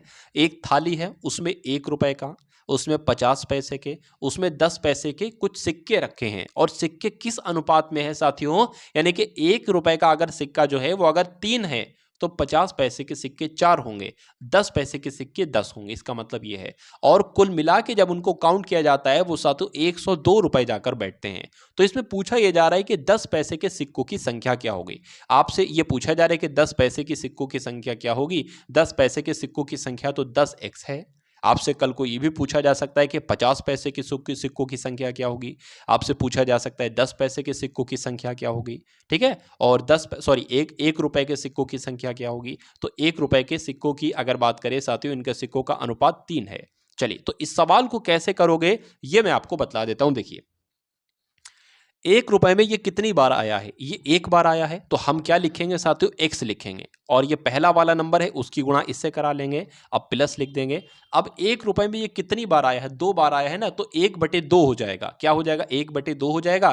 तो 1/2 को साथियों हम इस प्रकार लिख सकते हैं। देखिए 1/2 तो हमने लिख लिया, लेकिन ऊपर हमें ये 4x भी लिखना है, तो 1 हम क्यों लिखे, 4x ही हम सीधा लिख देंगे। तो यहां पर साथियों क्या आ जाएगा, 4x बटे आपका 2 आ जाएगा, प्लस उसके बाद अब देखिए 10 पैसे, यानी कि 1 रुपए में 10 पैसे के कितने हिस्से होंगे, मतलब 10 हिस्से होंगे, तो 1/10 आ जाएगा। अब ऊपर हमें ये 10x भी लिखना है, तो साथियों 10x हमने यहां पर लिख दिया, ये क्या हो जाएगा, 10x/10 हो जाएगा, ठीक है ना। अब बराबर इन सबको जोड़ते हैं तो रकम कुल मिला के 102 आती है, तो 102 हमने यहां पर रख लिया, ठीक है ना। अब अगर बात करें ये अगर कट सकता है तो इसको कट कर लो, 2 एकम 2, 2 दूना आपका 4 हो जाएगा, इस 0 से ये 0 कट जाएगा, बचा क्या, 3x 2x 5x, 5x 1x 6x, यानी कि 6x की अगर बात करें तो 6x साथियों 102 के बराबर है। तो x बराबर साथियों क्या होगा, 102/6 हो जाएगा, यानी कि 6 एकम 6 हो जाएगा, 4 बचेगा 42 हो जाएगा, 6 चंग 36, 6 सत्ते 42 हो जाएगा, यानी कि x का मान आपका जो निकला है साथियों वो 17 निकला है, ठीक है ना। क्या निकला है साथियों, x का मान आपका जो निकला है साथियों 17 निकला है। तो पूछा आपसे ये जा रहा था कि 10 पैसे के सिक्कों की संख्या कितनी होगी। 10 पैसे के सिक्कों की संख्या की अगर बात करें तो ये 10 है साथियों, तो 10x की अगर बात करें तो जब 1x बराबर 17 है तो 10x बराबर साथियों क्या हो जाएगा, 170 हो जाएगा, और सही जवाब आपका जो जाएगा वो ऑप्शन नंबर डी के साथ जाएगा। अगर यहां पर पूछता साथियों क्या, अगर यहां पर पूछता 50 पैसे के सिक्कों की संख्या, तो 50 पैसे के सिक्कों की संख्या तो साथियों 4x है, तो 1x बराबर 17 है, तो 4x बराबर साथियों क्या हो जाता, 17 चौक 68 होते हैं, ठीक है। अगर एक एक्स की अगर पूछता कि एक रुपए के सिक्कों की संख्या कितनी है, तो 1 रुपए के सिक्कों की संख्या तो 3x है, यानी कि जब 1x बराबर 17 है तो 3x बराबर साथियों कितना हो जाता है, ये आप सभी लोग जानते हैं। तो कुल मिला के आंसर की अगर बात करते हैं, आंसर आपका डी के साथ जाएगा भाई। बहुत बढ़िया, वेरी गुड क्लास। चलिए अब उसके बाद देखिए अगले नंबर का साथियों क्वेश्चन आपकी स्क्रीन पर है कि a प्लस ए बटे ए बराबर क्या है, 11 है। मतलब अगर आपको a प्लस ए बाई ए दिखता है तो उसकी जगह पे आपको 11 लिखना है, ये इसको कहा गया है। तो ये आपसे पूछा जा रहा है साथियों ए स्क्वायर, ये ए स्क्वायर है प्लस 1 बाई ए स्क्वायर का मान आपसे पूछा जा रहा है, यहाँ पर क्या आएगा। देखिए अगर हम मान लीजिए साथियों, इस पर हम क्या कराएं, इसको स्क्वायर करा दें और इस पर भी स्क्वायर करा दें, क्योंकि इससे ये स्क्वायर कट सकता है। कुल मिला के हमें ये शेप लाना है, तो ये शेप लाने के लिए साथियों हमें स्क्वायर कराना ही होगा। अब a इसको मान लेते, इसको b मान लेते हो, तो a square plus B square क्या होता है साथियों, a square plus B square क्या होता है, a square plus B square, ठीक है ना, प्लस साथियों 2ab हो जाता है। तो 2 हो जाएगा, a क्या है, a है, और b क्या है, b साथियों 1/a है। तो इससे ये आपका कैंसिल हो जाएगा, बचेगा क्या, 2 बचेगा, यानी कि बचेगा साथियों आपके पास a square plus 1/a square बराबर 2 बचेगा, और बराबर साथियों क्या है, ये 11 का स्क्वायर भी तो चल रहा है साथ में, तो 11 का स्क्वायर साथियों 121 होता है। अच्छा यहाँ पर क्या आ जाएगा साथियों, यहाँ पर प्लस आ जाएगा, तो 121 होता है। अब क्या होगा, ये 2 साथियों 121 में से घटेगा, 2 उधर जाएगा, माइनस का हो जाएगा, यानी कि 119 आ जाएगा। तो कहा जा सकता है a square plus 1/a square बराबर कितना हो जाएगा, 119 हो जाएगा। तो यही आपका राइट आंसर होगा। अब देखिए ना साथियों, ये आपसे यही तो पूछा गया था कि इसका मान बताइए, और इसका मान मैंने बता दिया है 119 होता है। तो राइट आंसर अगर आपका भी है ऑप्शन नंबर सी के साथ, तो बिल्कुल करेक्ट भाई, बहुत बढ़िया, वेरी गुड क्लास। उसके बाद देखिए साथियों अगले नंबर का प्रश्न आपकी स्क्रीन पर है। आपसे यहाँ पर साथियों पूछा जा रहा है कि एक 210 मीटर लंबी ट्रेन है, 7 सेकंड में एक बिजली के खंभे को पार करती है, तो ट्रेन की चाल क्या होगी। आप सभी लोग को मैंने इतना बताया था कि साथियों चाल बराबर क्या होता है, क्या मैंने आपको साथियों बताया था, चाल बराबर क्या होता है साथियों, दूरी बटे समय होता है। तो चाल बराबर साथियों क्या होता है, दूरी बटे समय होता है। अब यहाँ पर एक तरीके से बात करें ना साथियों कि दूरी क्या है, तो दूरी साथियों 210 मीटर है। तो दूरी साथियों कितनी हो जाएगी, 210 मीटर दूरी हो जाएगी, और समय कितना लिया गया है, 7 सेकंड का समय लिया गया है। ठीक है, चलिए ये जो लंबी ट्रेन है ना, यही दूरी कहलाएगी। जब 7 सेकंड में एक खंबे को साथियों पार कर रही है कोई ट्रेन, बिजली के खंबे को पार कर रही है, तो दूरी क्या होगी साथियों, दूरी ट्रेन की लंबाई ही होगी। ठीक है ना, चलिए अब तो चाल क्या हो गई, चाल आपकी साथियों ये, तो चाल बराबर साथियों आपकी क्या आ जाती है, चाल बराबर साथियों आ जाती है 30 मीटर प्रति सेकंड, 30 मीटर प्रति सेकंड। अब यहां पर तो किलोमीटर प्रति घंटे में सब दे रखा है, तो इस मीटर प्रति सेकंड को यानी कि 30 को किलोमीटर प्रति घंटा बदलने के लिए 18/5 से साथियों इसकी गुणा करना पड़ेगी। तो 5 एकम 5, 5 छंग आपका 30 हो जाएगा साथियों, और 5 छंग 30 होगा, और 18 छंग कितने होते हैं साथियों, 108 होते हैं। तो 108 किलोमीटर प्रति घंटा इसकी साथियों ट्रेन की चाल हो जाएगी। तो जिनका आंसर यहाँ पर ऑप्शन नंबर सी है, तो बिल्कुल करेक्ट है। उसके बाद देखिए अगले नंबर का साथियों क्वेश्चन आपके स्क्रीन पर है कि एक पिता की आयु का उसके पुत्र की आयु से अनुपात कितना है, 5:2 है। तो 2 लोग हैं साथियों, यहाँ पर कितने लोग हैं, एक तो पिता है, एक साथियों पिता है, और दूसरा कौन है, उनका पुत्र है। तो एक पिता है, पुत्र है। कहा जा रहा है कि इन दोनों का अनुपात कितना है, 5:2 है। जाहिर सी बात है जो बड़ा अनुपात है वो पिता का होगा, और छोटा अनुपात जो है साथियों वो पुत्र का होगा। तो 5:2 हो गया। यदि उनकी आयु के वर्षों का गुणनफल किया जाए, यानी कि अगर इनकी आयु ही तो है एक तरीके से, अगर इन आयु का गुणनफल किया जाए तो 1000 आता है। तो इनकी आयु का गुणनफल करा लो, 5x 2x क्या होगा, गुणा करा लिया, कितना आ रहा है साथियों, 1000 आ रहा है। 5 दूना आपका 10 हो जाएगा, 10 और x की x से गुणा होगी साथियों, x स्क्वायर हो जाएगा। कितना आ रहा है साथियों, 1000 आ रहा है। तो ये 10 साथियों इसके भाग में आ जाएगा, तो फिर इस जीरो से ये जीरो कैंसिल हो जाएगा। x बराबर 100 आ रहा है। जब x बराबर साथियों 100 आ रहा है तो x का मान क्या होगा, x का मान साथियों 10 होगा। क्यों, क्योंकि साथियों 10 का स्क्वायर होता है 100। तो कुल मिला के हमें पता चल गया। अब जब हमें x का मान पता चल गया, यानी कि 5x की वैल्यू भी निकाल सकते हैं, 2x की वैल्यू भी निकाल सकते हैं, यानी कि पिता की जो आयु हो जाएगी साथियों वो 50 हो जाएगी, और पुत्र की आयु जो हो जाएगी वो साथियों 20 हो जाएगी। ठीक है ना, चलिए तो 10 वर्ष के बाद 10 वर्ष के उपरांत पिता की आयु क्या होगी? अरे भैया अभी जब 50 है तो 10 वर्ष के बाद साथियों आयु कितनी हो जाएगी? 60 हो जाएगी, जाहिर सी बात है। तो 60 के ऑप्शन में है साथियों, बिल्कुल ऑप्शन में है, ऑप्शन आपका जाएगा ऑप्शन नंबर बी के साथ, और जिनका आंसर यहां पर बी है तो बिल्कुल करेक्ट है। अब उसके बाद देखिए साथियों, अगले नंबर का क्वेश्चन आपकी स्क्रीन पर है, देखिए और बताइए सही जवाब आपका क्या होगा कि 10 संख्याओं का औसत कितना दिया गया है? 15 दिया गया है। अच्छा 10 संख्याओं का औसत तो 15 हो जाएगा, देख लीजिए 10 संख्याओं का औसत कितना कर लिया? 15 कर लिया। यानी कि कहा जा सकता है 10 संख्याओं का कुल योग कितना होगा? 150 होगा। कुल योग निकालने के लिए इसकी गुणा इससे करा देते हैं। उसके बाद कहा गया है कि बाद में ऐसा मालूम पड़ता है कि औसत परिकल्पित करते समय, यानी कि औसत निकालते समय एक संख्या जो कि इसमें 36 को, एक संख्या 36 को गलती से 26 पढ़ लिया गया। मतलब 36 जोड़ना चाहिए था, 26 पढ़ दिया, यानी कि 10 कम हमने जोड़ दिया। तो जब 10 कम हमने जोड़ा तो कुल मिला के साथियों 150 की जगह 160 संख्या हो रही होगी। एक और संख्याएं कितनी होगी? 10 संख्याएं होंगी। उसके बाद कहा गया कि तो सही औसत कितना होगा? तो अब इसका औसत निकालिए। 10 संख्याओं का कुल योग 150 नहीं 160 है, तो अब इसका औसत कितना निकलेगा साथियों? 16 इसका औसत निकलेगा। 16 आपका सही जवाब हो जाएगा, जो कि आपका ऑप्शन नंबर सी में है। भाई बहुत बढ़िया, वेरी गुड क्लास। अब उसके बाद देखिए अगले नंबर का साथियों प्रश्न आपकी स्क्रीन पर आ चुका है, देखिए और बताइए सही जवाब आपका क्या होगा। चलिए, 8 क्रमिक संख्याओं का औसत कितना है साथियों? औसत 6.5 है। और उसके बाद कहा गया कि उनमें से सबसे छोटी संख्या और सबसे बड़ी संख्याओं का औसत आपसे पूछा जा रहा है। तो यहां पर कहा गया है साथियों 8 क्रमिक संख्याओं का औसत कितना है। अब हमें संख्याएं नहीं पता है, तो 8 क्रमिक संख्याएं कहा जाए साथियों, तो एक संख्या मान लेते हैं साथियों x हो जाएगी, और दूसरी संख्या हो जाएगी x+1, तीसरी संख्या हो जाएगी x+2, चौथी संख्या साथियों इस प्रकार से चलती रहेगी। तो मान लेते हैं साथियों पहली संख्या आपकी जब x हो गई, तो दूसरी संख्या क्या हो जाएगी? x+1 हो जाएगी। तीसरी संख्या साथियों क्या हो जाएगी? x प्लस आपकी 2 हो जाएगी। ठीक है ना, ये पहली संख्या, ये दूसरी संख्या, ये आपकी तीसरी संख्या, और उसके बाद वाली संख्या x+3 हो जाएगी। उसके बाद वाली संख्या साथियों x+4 हो जाएगी। फिर उसके बाद x प्लस आपकी 5 हो जाएगी। फिर x प्लस आपकी साथियों 6 हो जाएगी, और फिर x प्लस साथियों आपकी 7 हो जाएगी। ठीक है ना, कितनी संख्या हो गई? 1 2 3 4 5 6 7 8। अब ऐसा क्यों किया? यहां पर कहा गया था 8 क्रमिक संख्याएं हैं और इनका औसत कितना है। पहले तो साथियों ये संख्याएं कितनी हैं? कुल मिला के संख्याएं हैं, यहां पर हम देख लेते हैं 8 संख्याएं हैं। ठीक है ना, तो ये आपका 8 संख्याएं हो जाएंगी, और इनका औसत जो निकलेगा साथियों, वो औसत कितना निकलेगा? औसत इनका 6.5 निकलेगा। अगर बात करें इन टोटल 8 संख्याओं का कुल योग कितना होगा, उसको निकालने के लिए हम इसकी गुणा साथियों इससे कर देंगे। तो जब साथियों 6.5 यानी कि 65 की गुणा जब 8 से करेंगे साथियों, क्या निकल कर आएगा? 8 पंजे 40 हो जाएगा, 6 6 36, 6 सत्ते 42, 6 48 हो जाएगा।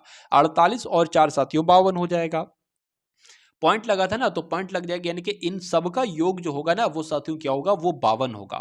तो 52 तो साथियों क्या निकल जाएगा? योग निकल जाएगा। अब अगर बात करें यहां पर साथियों 8 आ जाएगा। अब देख लीजिए कितनी बार यहां पर x लिखा हुआ है, तो आप सभी जानते हैं कि कितनी बार x लिखा हुआ है साथियों? 8 बार x लिखा हुआ है, तो 8x हो जाएगा। प्लस कितनी संख्याएं हैं साथियों? तो 7 6 आपका कितना हो जाएगा? 7 6 आपका 13 हो जाएगा, और 13 आपका 5 कितना हो जाएगा? 13 5 18 हो जाएगा। 18 4 आपका 22 हो जाएगा।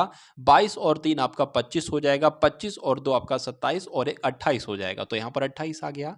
अब अगर अच्छा, अब ये मैंने यहाँ पर क्यों लिख दिया है? अब क्यों लिख दिया है? तो 52 बराबर 8x प्लस 28 हो जाएगा। 28 प्लस का है, उधर जाएगा तो माइनस हो जाएगा। यानी कि अगर बात करें अब साथियों 8x बराबर क्या बचेगा? तो इसको माइनस एक बार करा लेते हैं। 4 बचेगा, 2 बचेगा, यानी कि 8x बराबर 24 होगा। तो x बराबर साथियों कितना आ जाएगा? 3 आ जाएगा, क्योंकि 8 कम 8 8 16 8 3 24 होते हैं। तो अब अगर बात करें, अब इसमें से सबसे छोटी संख्या तो थी साथियों x, जो कि जिसका मान 3 निकला आया है, और सबसे बड़ी संख्या कौन सी थी? x प्लस 7 निकली थी, जिसका मान कितना आया है? x 7 3 है, तो 7 कितना है? 7 मतलब 3 और 7 आपका हो जाएगा 10। तो 3 प्लस 10 का साथियों आपको औसत निकालना है। दो संख्याएं तो दो संख्याएं हो जाएगा, यानी कि 13/2 आ जाएगा साथियों यहाँ पर, और 13 की भाग 2 से करेंगे तो कितना आएगा? 6.5 आएगा, और 6.5 ही आपका साथियों 6.5 ही आपका बिल्कुल सही जवाब हो जाता है, और जिनका आंसर यहाँ पर है ऑप्शन नंबर बी के साथ, तो बिल्कुल करेक्ट हो जाता है। अब उसके बाद देखिए अगले नंबर का साथियों प्रश्न आपकी स्क्रीन पर है, देखिए और बताइए सही जवाब आपका क्या होगा। कहा गया है कि दो संख्याओं का योग कितना है? 36 है, तो दो संख्याओं का योग हम देख लेते हैं। मान लीजिए एक संख्या x है तो दूसरी संख्या y है। दो संख्याओं का योग साथियों कितना है? 36 है। तथा उनके मासा और लासा कितना है? 3 और 105 है। उन दोनों संख्याओं के व्युत्क्रमों का योग आपसे पूछा जा रहा है। अच्छा, मान लीजिए मैं कहूं x का व्युत्क्रम क्या होगा, तो x का व्युत्क्रम 1/x होगा। मैं कहूं y का व्युत्क्रम क्या होगा, तो y का व्युत्क्रम साथियों 1/y होगा। यह बात आपको ध्यान रखना है। कहा गया है कि उन दोनों संख्याओं के व्युत्क्रमों का योग, तो व्युत्क्रम तो यह होगा, इनका योग आपसे पूछा जा रहा है। अच्छा, इसको और कैलकुलेट करें, इस x की गुणा इससे हो जाएगी, सॉरी y की गुणा y से हो जाएगी, और y प्लस x ऊपर आ जाएगा और नीचे क्या आ जाएगा? x y आ जाएगा। मतलब ऊपर आ जाएगा x प्लस वाई, सही तरीके से लिख लेते हैं, और नीचे क्या आ जाएगा? x y आ जाएगा। तो आपको इसको ज्ञात करना है, ये आपसे कुल मिला के साथियों यहां पर पूछा जा रहा है। देखिए, अब अगर बात करें दो संख्याओं का योगफल, तो 36 हमने लिख लिया, तथा उनके मासा और लासा कितना है? इतना इतना। आपने एक चीज पढ़ी होगी साथियों, आपने पढ़ी होगी, एक सूत्र पढ़ा होगा, पहली संख्या गुणा दूसरी संख्या। पहली संख्या गुणा दूसरी संख्या बराबर क्या होता है साथियों? लासा गुणा मासा होता है। ठीक है ना? आपने इतना तो पढ़ा था ना, आपने इतना तो पढ़ा था ना। अच्छा, अब x क्या है? ये पहली संख्या है। x क्या है साथियों? पहली संख्या है। और दूसरी संख्या क्या है? y है। तो अगर बात करें लासा कितना हो जाएगा? 3 हो जाएगा, और मासा कितना हो जाएगा? सॉरी, उल्टा लिख दिया मैंने। मासा कितना हो जाएगा साथियों? मासा आपका 3 हो जाएगा, और लासा कितना हो जाएगा? 105 हो जाएगा। कोई दिक्कत नहीं है, बात तो एक ही, गुणा होना है। तो अब हमें देखिए ये भी मिल गया। हमें इसका मान निकालना था ना, तो x प्लस वाई भी हमारे सामने है, और एक्स वाई है ना, एक्स वाई भी हमारे सामने है। कितना है साथियों? एक्स वाई यहां पर 3 गुणा 105 है। तो अब साथियों रख दो, इसका मान पुट अप कर दो। एक्स प्लस वाई का मान 36 है, तो 36 रख दो, और एक्स वाई का मान आपको यहां पर दे रखा है साथियों 3 गुणा 105 हो जाता है। चलिए, अब इसको कैलकुलेट करा लो साथियों, 12/105 आ जाएगा। इसको कट कर लेते हैं साथियों, 3 चौक आपका 12 हो जाएगा, 3 तिया 9 हो जाएगा, 3 पंजे 15 हो जाएगा। क्या 4/35 साथियों ऑप्शन में है? तो बिल्कुल साथियों ऑप्शन में है, 4/35 आपका ऑप्शन नंबर डी में हो, तो यही आपका बिल्कुल सही जवाब हो जाता है। भाई बहुत बढ़िया, वेरी गुड क्लास। तो ये साथियों आप लोगों ने यहां पर देखे, वैसे तो यूपी पुलिस के एग्जाम में साथियों 150 क्वेश्चंस आएंगे, लेकिन यहां पर पूरे पूरे 37 प्रश्न आपने देखे हिंदी के, 38 प्रश्न आपने देखे साथियों सामान्य ज्ञान के, और 20 क्वेश्चंस आपने साथियों रीजनिंग के पहले देखे थे, और 20 क्वेश्चन आपने ये साथियों मैथ के देखे। तो कुल मिला के साथियों 115 ऐसे प्रश्न आपको दिए गए जो पूरे चारों विषयों के सबसे दमदार क्वेश्चंस मुझे यहां पर लग रहे थे, और उनके आने की संभावना बहुत ज्यादा है। तो ये क्या क्लास आपको साथियों कैसी लगी, एक बार कमेंट सेक्शन में आप सभी लोग अवश्य बताइएगा। और उसके अलावा साथियों यूपी पुलिस कांस्टेबल के एग्जाम को क्रैक करने के लिए मैंने एक पूरी प्लेलिस्ट बनाई है। उस प्लेलिस्ट में साथियों कुछ वीडियोस हैं, मतलब कुल मिला के पूरे पूरे मॉक टेस्ट हैं। जैसे एक ये मॉक टेस्ट है ना, ऐसे उसमें कुछ और मॉक टेस्ट हैं जो आपके एग्जाम के लिए सबसे इंपॉर्टेंट है। मेरा मानना है साथियों उस प्लेलिस्ट की हर एक वीडियोस का हर एक प्रश्न अगर आपके मनोमस्तिष्क में है, मैथ का, रीजनिंग का, जीके जीएस का, हिंदी का, तो एग्जाम में आपको कोई हरा नहीं सकता। एग्जामिनर चाहे जहां से सवाल को पुटअप कर दे आपके एग्जाम में, आप उसको बहुत आराम से साथियों उखाड़ डालोगे। तो उस प्लेलिस्ट में जाइएगा, उसका लिंक साथियों बिल्कुल निःशुल्क है, डिस्क्रिप्शन में उसका लिंक है, और एक व्हाट्सएप ग्रुप का भी लिंक है, उसको भी ज्वाइन कीजिएगा। और साथियों एक प्यारे से कमेंट के माध्यम से बताइएगा कि क्लास आपको कैसी लगी, और अगर हो सके तो अपने 1 से 2 मित्रों के साथ या किसी 1 से 2 ग्रुप में इस वीडियो को भी अवश्य शेयर कीजिएगा। तो मिलते हैं हम सभी लोग आने वाली वीडियो में। जय हिंद साथियों।